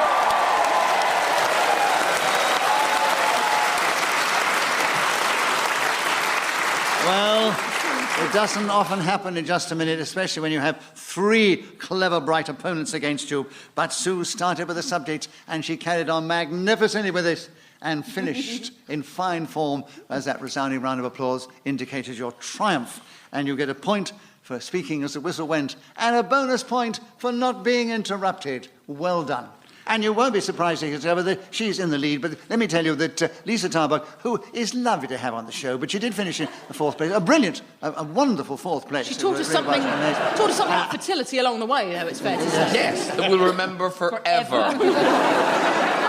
And she was a few points behind Paul Merton, and he was 1 or 2 points behind Graham Norton. Graham was only 2 points behind our winner. Don't rub it in. It's only 2 points behind him, boy. Only 2. Right. So a round of applause for our winner, Sue Perkins.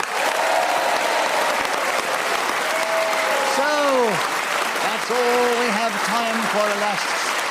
So that only means to say thank you to these fine players of the game, Paul Merton, Lisa Tarbuck, Sue Perkins and Graham Norton. And we think, that's all right, doesn't it? Also thank Sarah Sharp, who's helped me with the score. She's blown her whistle beautifully after the 60 seconds have elapsed.